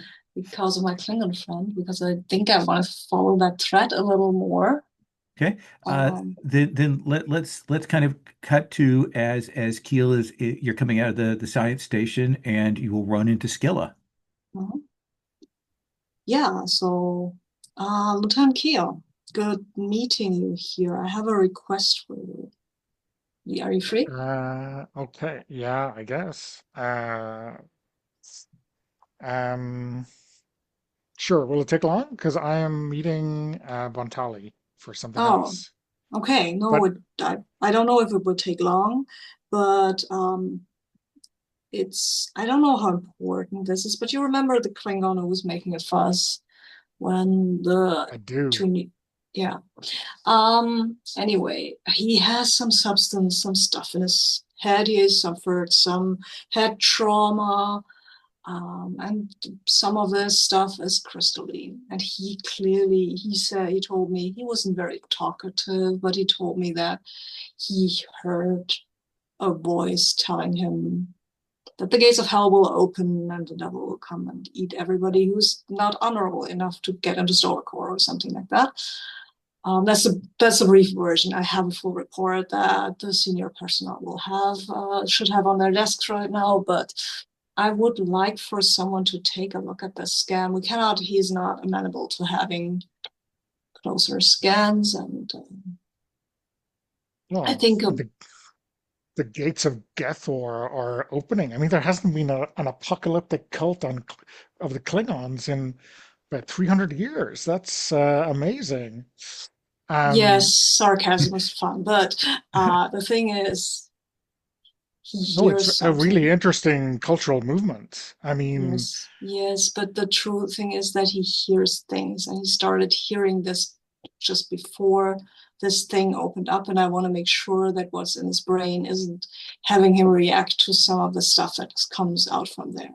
That this is not a transmission that is coming from the station. oh, And I was okay. wondering if you could look at some of these structures and tell me that he is really just a madman, because I Oh, would love nothing more. well, I mean, the Klingons regularly have these religious hallucinations, generally about Sto and Kalis. And I mean, I don't think we can call them madmen, but you said crystalline something. Yes. Oh, well, that sounds familiar.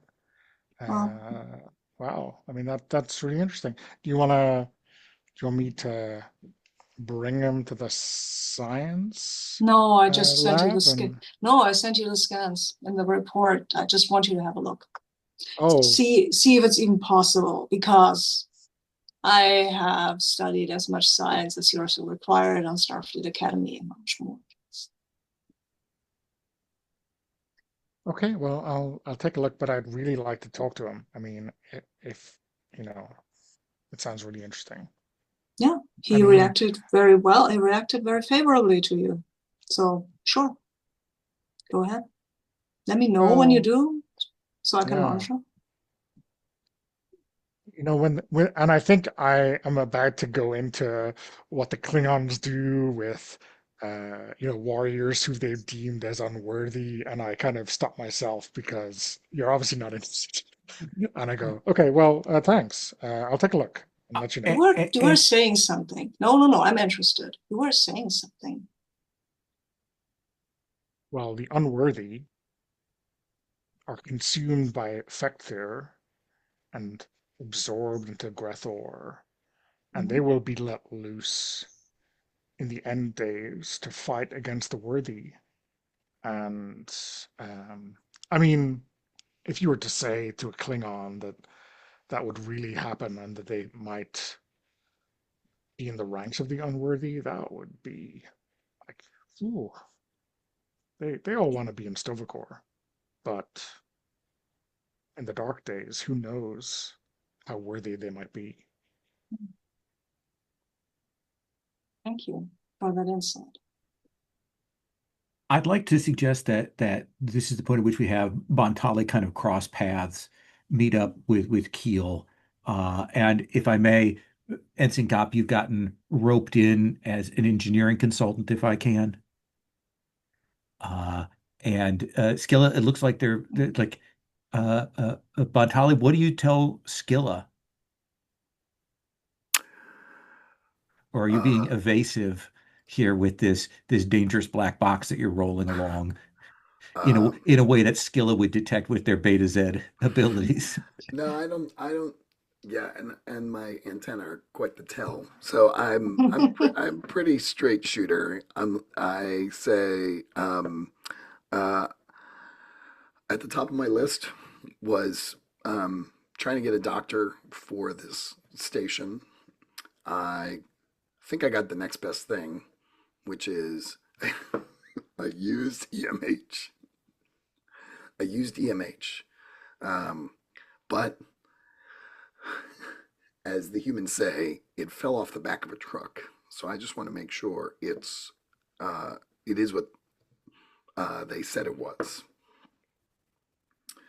So Ensign Gop, Lieutenant Kyle, I wonder if you could check this black box out and make sure it is in fact a functioning EMH that may be out of warranty. And I think we're going to cut to one of the hollow suites, where we will see you all having kind of set these things up and plug them in. And uh, it checks out as an EMH. It's got some weird things on it. The proventure of it, the source is unclear.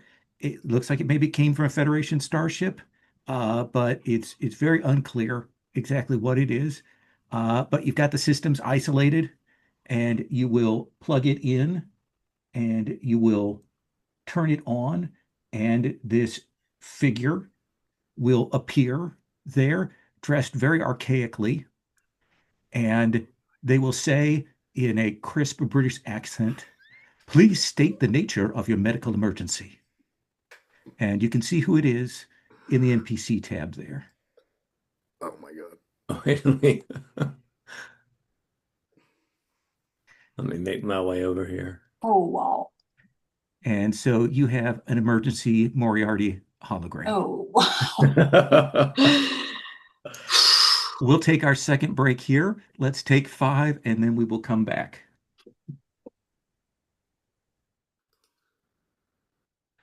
I said, please state the nature of your medical emergency.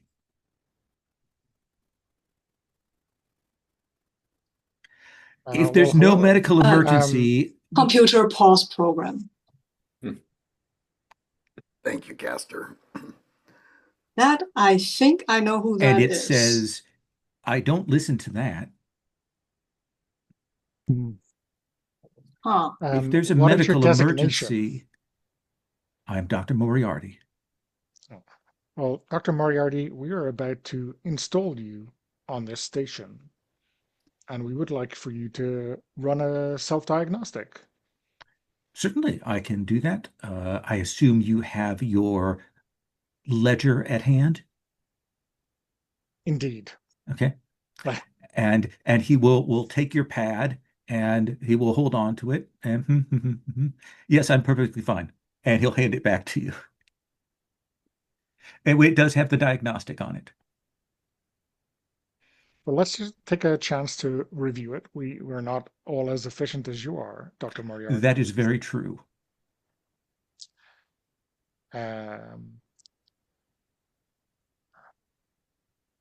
Let us see. The population of this station is, I don't know what it is, like 13,000 or whatever it is. Mm-hmm. How do you feel about your capabilities to conduct a robust medical healthcare with a staff at 70% of ideal situation? Well, I will have to rise to the occasion, won't I? I can be a stern taskmaster when it's required.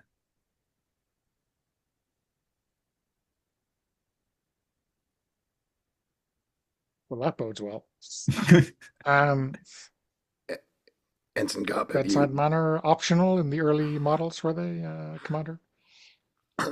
I was told that there were some issues with the bedside manner in the module in these early models, but it was too long a wait to get one of the more recent ones.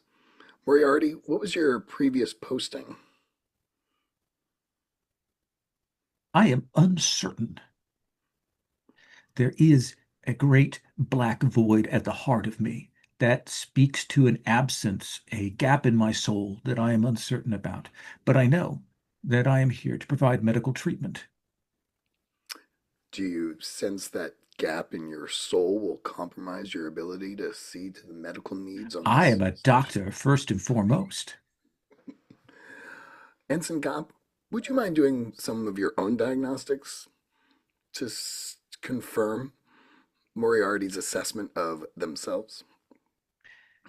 And when you say that, Gop holds her head. She doesn't say anything initially, but gets, she puts this really painful expression on her face.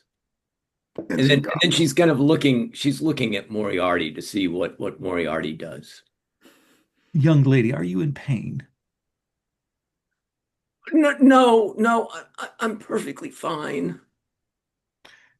Come here, he says with his sort of impatient thing. Come here. Ah, Ferengi, lobes. It's always the lobes, isn't it?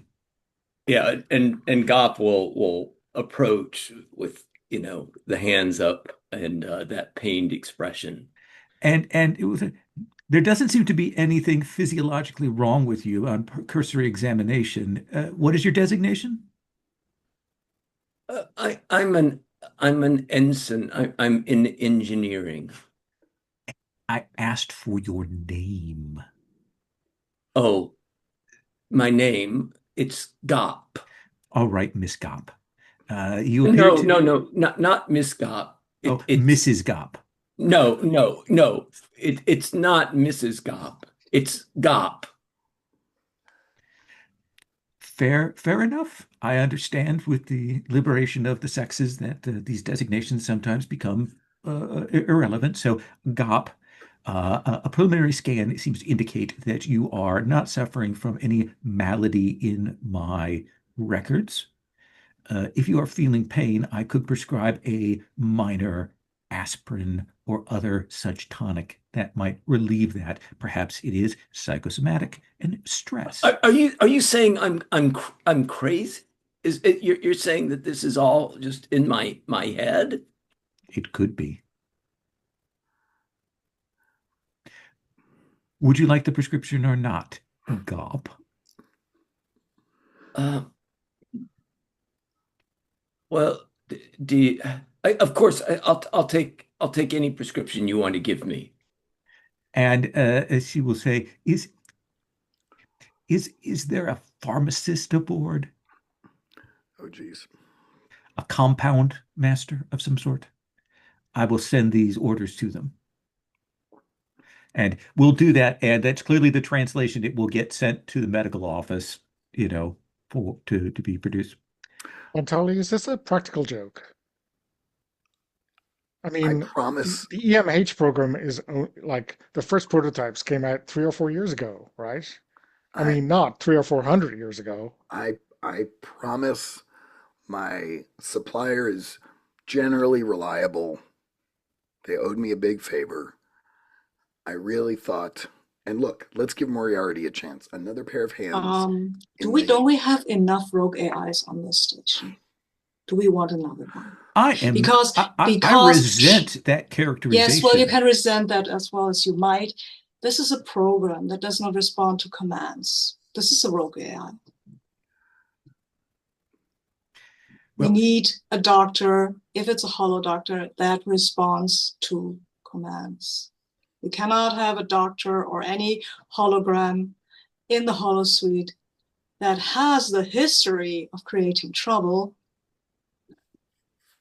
I'm willing to say, yes, we can install him for now, if you are certain, Miss Bontali, okay, Commander Bontali, if you're certain that we can extricate him again from our systems once we have a suitable replacement. Yes, of course.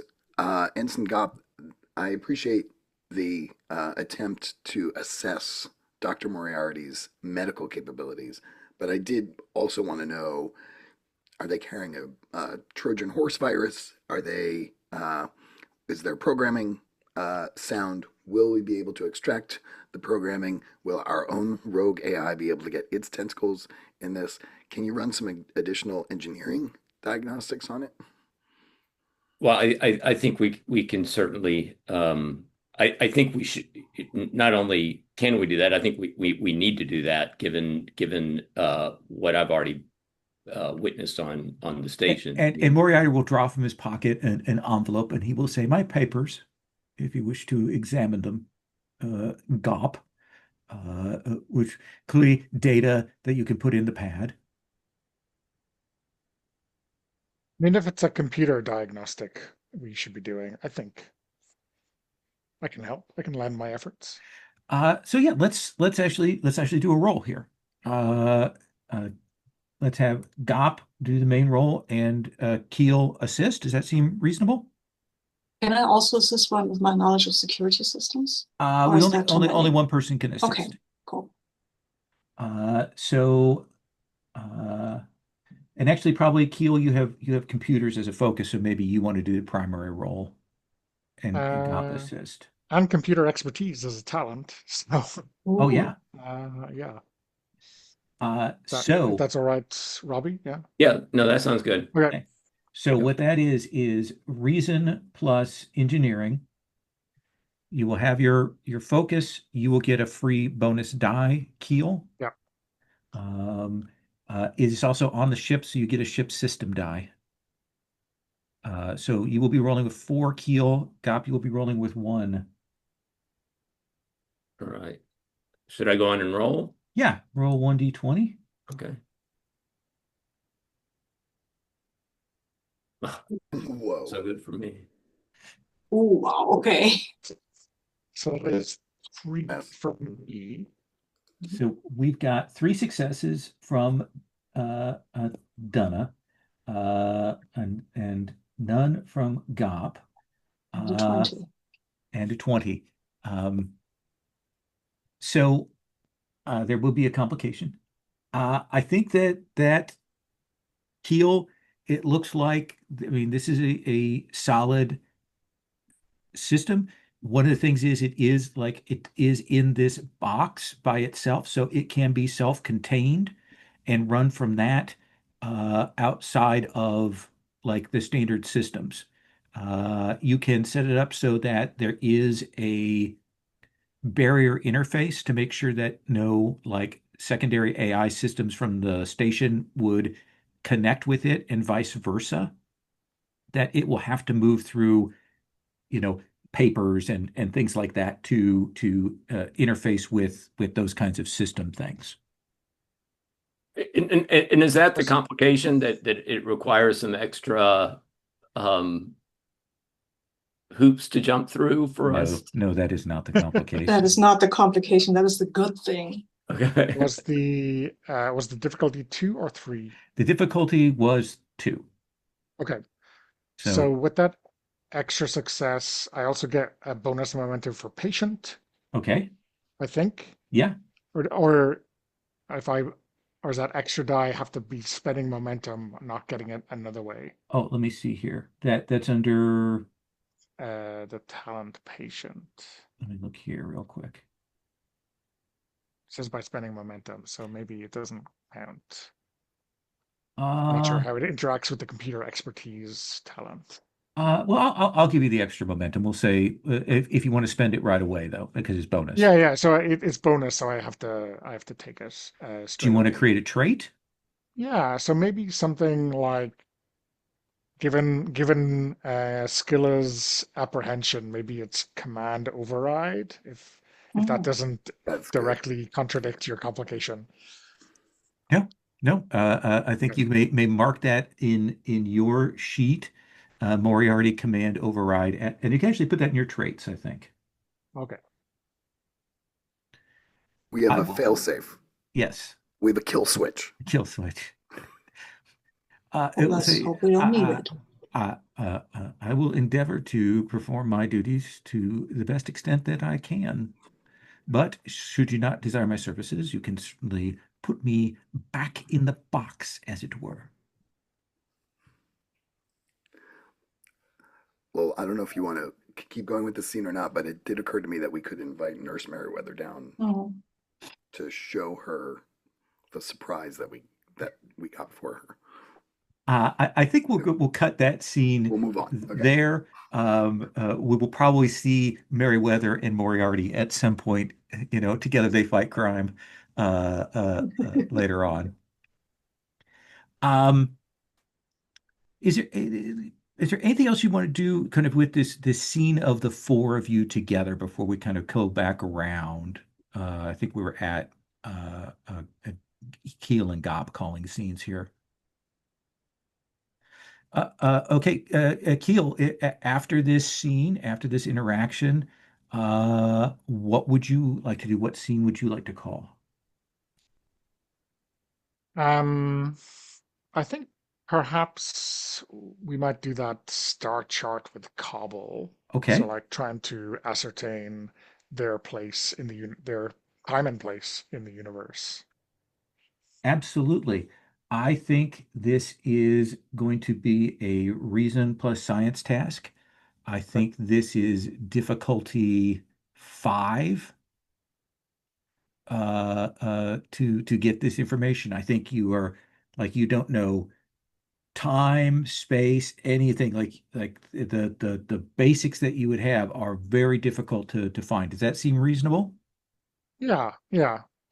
Is that something we could have an ongoing task for, or Oh, I do you like think, that. Yeah. yeah, Yeah, I think that's reasonable if we're going to do it that way.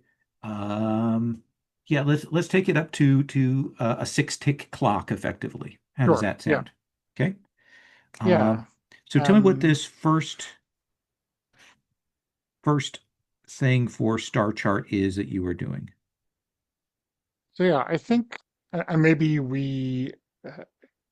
I mean, maybe I explain a little bit of the kind of Trill history to Cobble, and maybe I'm mentioning an old past host of mine who was a astronomer, maybe way back when the Trill first started voyaging amongst the stars. Um, and I think like we go back, 1,000 years um, here, so like all the stars are, have processed, and it looks completely different from what we would know today. And so we're just going through like from this place, assuming, and it's a big assumption, but we have to start somewhere. Like 1,000 years ago, what did the stars look like from here? And then we are slowly going back through time and like picking out particular novas or very prominent objects at various times that Cobble might know. All right, I think this is going to be control plus science. Okay.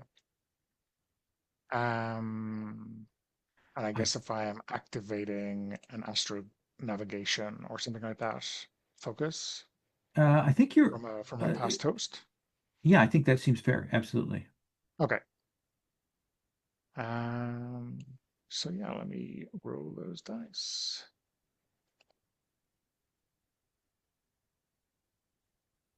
Wow, that is a big fat zero.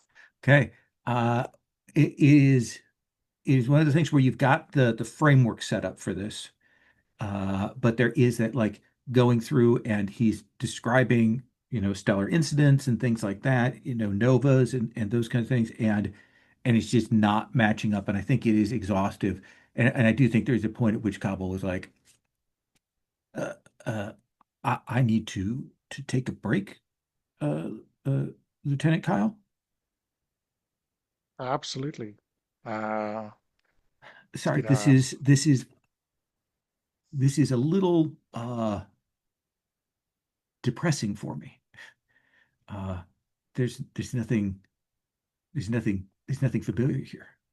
Um, and this station is so strange, so weird.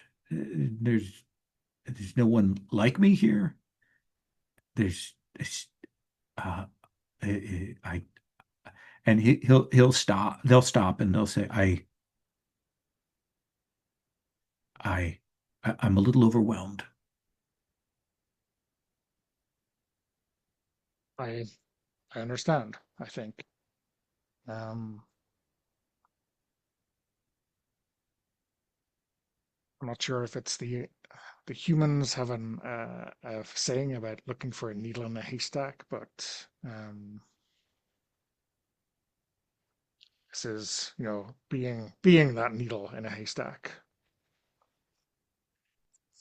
I appreciate you doing this. I understand that it certainly is to your benefit to know where I came from and when. But I do appreciate that you are doing this to provide me perhaps some kind of basis of things.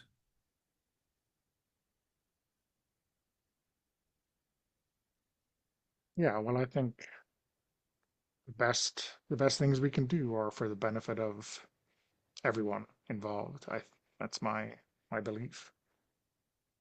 But this is a process. I don't think we're gonna have a breakthrough in the first day.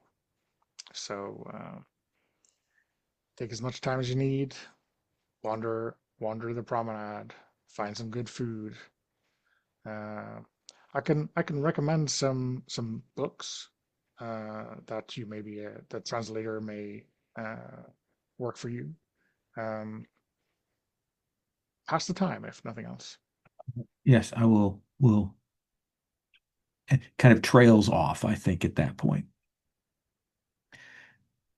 Ensign Gop, what scene do you want to call here? I had a couple ideas. I mean, one might be, in the bay where the runabout is, Uh-huh. starting to do some of my own creative modifications. Maybe I mean, it could be with Logan McCreary, kind of tagging along. Or, the other idea would be like the forced double date. Which maybe would take us to Zot's at night, and you know, maybe the Regellians are there or something, that would make things a little spicy. Which one are you more interested in? Um, we could go. I mean, if we want to keep it on the more personal, I guess the forced double date. So how did Gop get roped in to a double date with one of your bunkmates? Like how did you, is this a clever maneuver on your part that got out of hand? Is this something that you were kind of forced into? What do you think we see as the setup for this? I think it's the kind of thing where I didn't even realize it was a double date, and I'm not sure exactly how to take the situation right now. But I mean, there are four of us. Two of them are clearly in a kind of dating relationship, and that leaves the other two of us. And I think just to make it, I think it's McCreary and has a a a friend, and they were like, well, I'd like to go out with you, but you need to get somebody for my pal. And so you've gotten roped in. Who is it that you've been set up with, Ensign Gop? You can give me the basics and I can fill some in, or is it like species, gender, anything you want to establish there? I um, I mean, it could be. Um, I mean, could it be like I'm thinking about like the species of the engineering the heads of engineering, not one of them, but somebody of their same like it could be another Idosian or Absolutely. Absolutely. Let us say that there is an Adosian, uh, uh, m- male, female, NB, something. What would you prefer?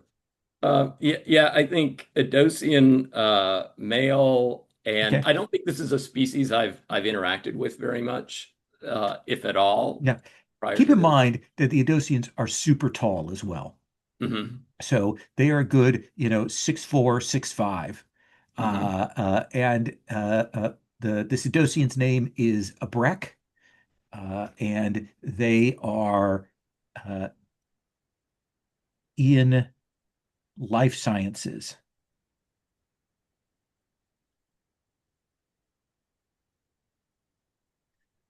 So they're very much uh, uh, into that.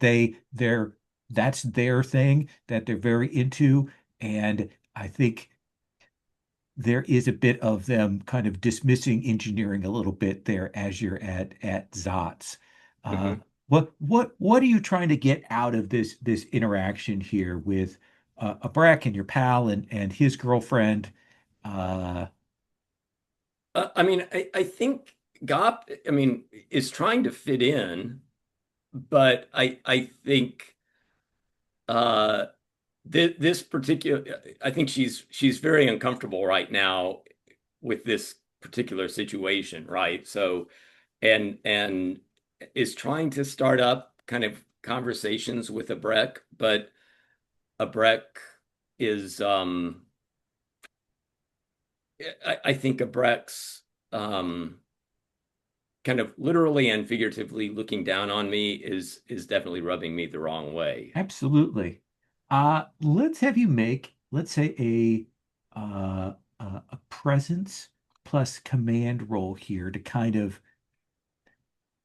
get the impression across here with these people that you want to. I think it's difficulty too because you're kind of out of your element. Yeah. uh, uh, you know, and you're a little bit afraid you're going to fall back on a real classic Ferengi here that may play into their assumptions. Okay.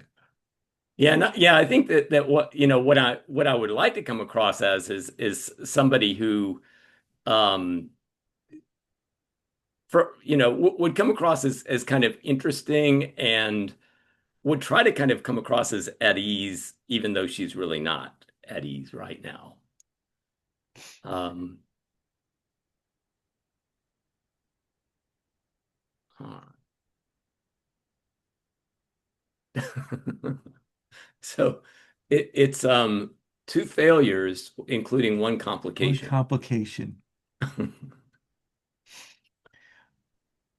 What do you think you do that is mortally offensive to your date? Is it what would be a normal kind of a physical contact for a Ferengi? Is it like grabbing food off their plate? Is it a phrasing? What do you think it is that just absolutely like uh, uh, freezes everything up? Yeah, I think Ferengi, when they're in these kinds of situations, I think Ferengi, there's a kind of accepted exchange of food that happens.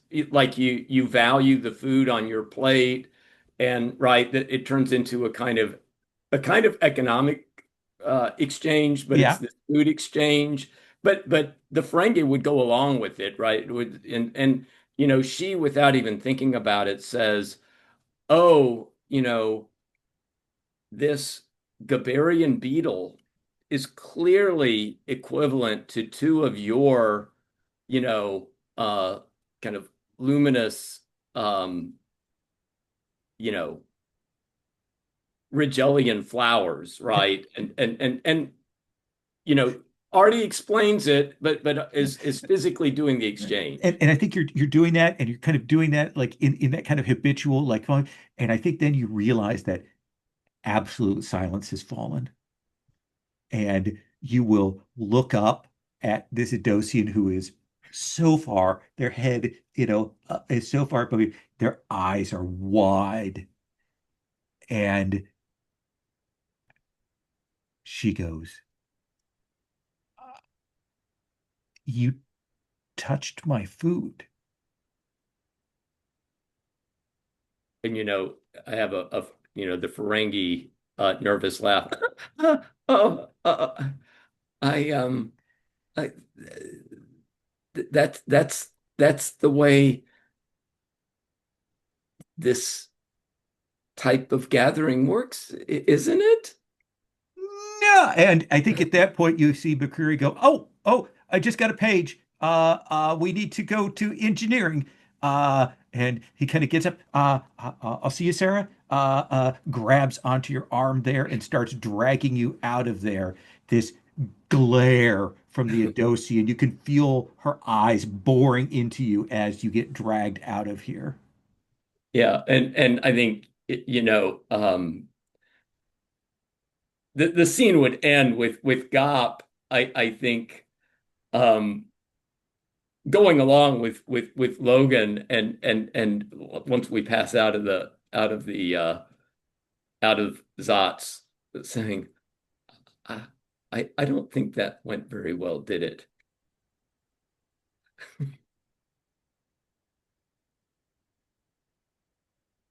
And he turns to you and he says the worst words. to you that he could say. He says, "You owe me." Yes, I have I have an understanding of debts, and I do owe you uh, a, a debt. Thank you for getting me out of that situation. And please, when you see Sarah, send my apologies. I may not mention your name to Sarah for a while.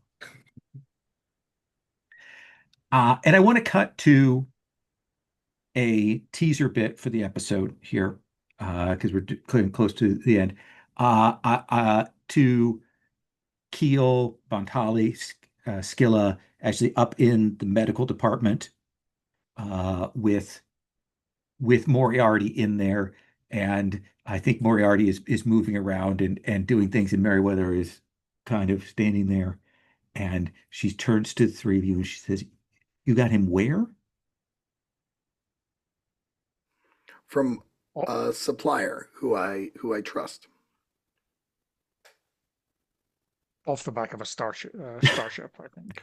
I mean, yeah, I don't ask a lot of questions. I mean, he's up to date.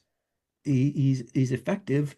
Uh, So he's not applying leeches to anyone. that no, no. His terminology is archaic, Mm. but he is effective. Um, uh, and he'll turn to you, Skilla, and he'll say, "And he's safe?" He is in a box. He should not leave that box. He might attempt to do things. We have put safety measures in place. If you notice anything disturbing, please inform me and Lieutenant Keel at once. But he is here. He knows how to do the job. And he's the best thing we got right now. Pastor, I think that was a little less reassuring than you intended it to be. I did not mean to be totally reassuring, honestly. I know that you are a clever person, so. Constable? Constable, Is he talking to me? yes. Yeah, I'm asking the room. Is he talking to me? Are you talking to me? Yes, yes, you That is are some not the sort correct. of That is not the correct terminology, but I will accept it. Now, what is your wish? then correct me, detective? What is Lieutenant Commander Scilla is my. Lieutenant Commander? Um, I have something rather unusual here. And he will bring you over, and they've actually brought in, there is someone there, they brought in a corpse. Oh, And well, you will see this Rigellan here on the table, and Moriarty will turn to all of you and will say, "This is a Rigellan. I examined him for wounds. One would expect, given apparently the temperament of the Rigellans, that they would have been stabbed or beaten or crushed in some sort of way. Would you not agree?" go on. But that is not how he met his maker. That is not how he passed away. You have a certain flair for the dramatic. I will grant you this, but will you inform us kindly how he passed then? Absolutely. And I hope that eventually you'll be able to answer the question of how this Rigellan managed to drown on a space station. Huh. And that is where we are going to end the session. Essentially, the Rigellan's head kind of turns aside, and we'll see some liquid come out of his mouth. And that is where we are going to end things for today. Cool. I would like to do a quick stars and wishes if we could. Um, let's start with Commander Bontali. That was fantastic. I really enjoyed that session a lot. I liked digging into what the nice thing about a station is it feels like it's all subplots, and those are sometimes the best part. So thanks for that. That was really great. I enjoyed Bantali's interaction with Keel a lot. Donna, that's always fun to do a back and forth there. So thanks for that. I let's see, wishes. I kind of want uh, I want things to get a little stressful on the intelligence uh, side, so maybe some of the politics back at Federation Intelligence starts to creep in. But maybe more concretely, I'd love to do a scene next time with representatives from one of these other Okay, places like the Lyrans or the ISC. absolutely. And I think if it's okay with Sabine, Castor, and Bontali could do that together. Well, Castor won't be here next time, but we can definitely will Oh, if we okay. do it, we'll do a scene with the representatives, and then we can do, in the following episodes, we can definitely do that. Perfect. Thanks. Follow up on that. Castor. Yeah, I loved the episode. I loved seeing Bontali both in his administrator, wearing his administrator jacket, and his wearing his spy jacket, which was really interesting.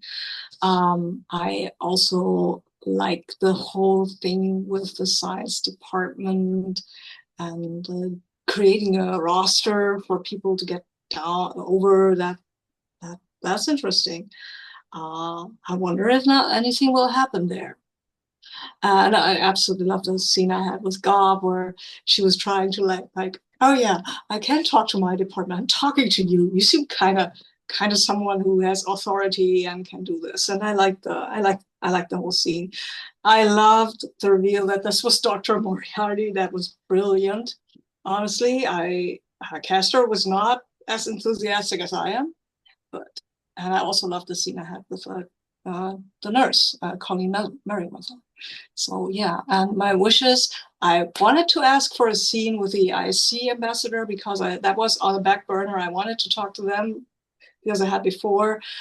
Then what However, we'll do is we'll make sure that Bontali talks with the Lyran or the Zinti, and we'll save the ISC for when you're back. that would I would love that. Yes, Okay. yes, because I had contact with him, and I think Kessler would have wanted to, or would have gone and followed up with that. Okay. Other wishes, so many wishes, but well, I'm having great fun. Okay. Good, good, good. Joran. Yeah, I like a good day in the life episode. Even I mean, some of these things were very low stakes, which made me enjoy them even more. You know, I know maybe I was taking liberties by having Joran know Zats as, when Bontali has been searching forever for this place, but it No, I seemed thought that was to great. Like fit. especially when with the later bit You knew about callback. this? Yes. And that was good. And I think, yeah, that kind of um the fast and loose nature of Montali when they're trying to get things done. I think I want to see more of that. Maybe I mean I guess it'll be up to the dice, Dan, but if you roll a 20 on that, uh, I wonder how close to the wind he can she can get away with sailing. Also, one of my talents Um, gives little threats, so I want to make more use of that too. Okay. yeah. And Robbie, I think like Sabine mentioned, going straight to the superior officer you think you can get your way with instead of going through normal channels is great, and that double date at the end being disastrous. You know, you owe me. Fantastic. Awesome. Um, and yeah, Scilla, I think it was interesting to see them kind of have this personal connection, which obviously came out of nowhere given that we're so early, but it kind of fit. And also Hmm. like this kind of, you know, when the rest of us are there, like almost being too formal, which fits as well. Yeah, so I want to see more of that, I think. Right. And Gop. Yeah, had a great time. I liked the way that Zotz was like this place that was a motif throughout the episode. right? From the beginning to the end, kind of nicely bookending things. I Yeah, and just I like seeing all of these characters and right the different kind of more quote unquote normal everyday situations and how things are developing with yeah with the characters in that situation. I'm definitely kind of interested in the kind of building intrigue both with Bontali, but also the kind of strange you know closing closing scene with Moriarty, talking about the drowned Regellian, and the whole introduction of Moriarty and kind of figuring out Moriarty's strengths perhaps as a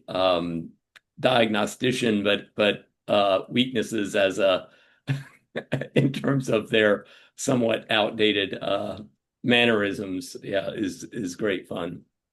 Um, in terms of wishes, I don't know. I mean, obviously, that cliffhanger that you gave us is very juicy, and yeah, kind of interested to see where that goes, and also just I mean, Gapu's interested in if you can get that runabout upgraded a little bit, like more outings to the Tantalus object. Absolutely.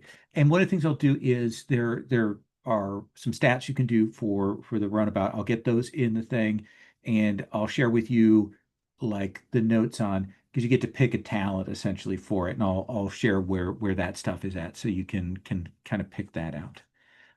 I enjoyed this immensely. Like I really enjoyed this. It's the kind of shit I love. I love Day in the Life. I love seeing all the characters mix around. I like the little bits I throw in, and then we have a cliffhanger at the end for the mid episode thing. So very exciting about that. One of the things we probably will do after we get next time, we'll look at maybe doing a minor milestone. We'll look at how that experience system works in here because we haven't really done that. And awesome. Thank you all so much. I'm going to stop the recording.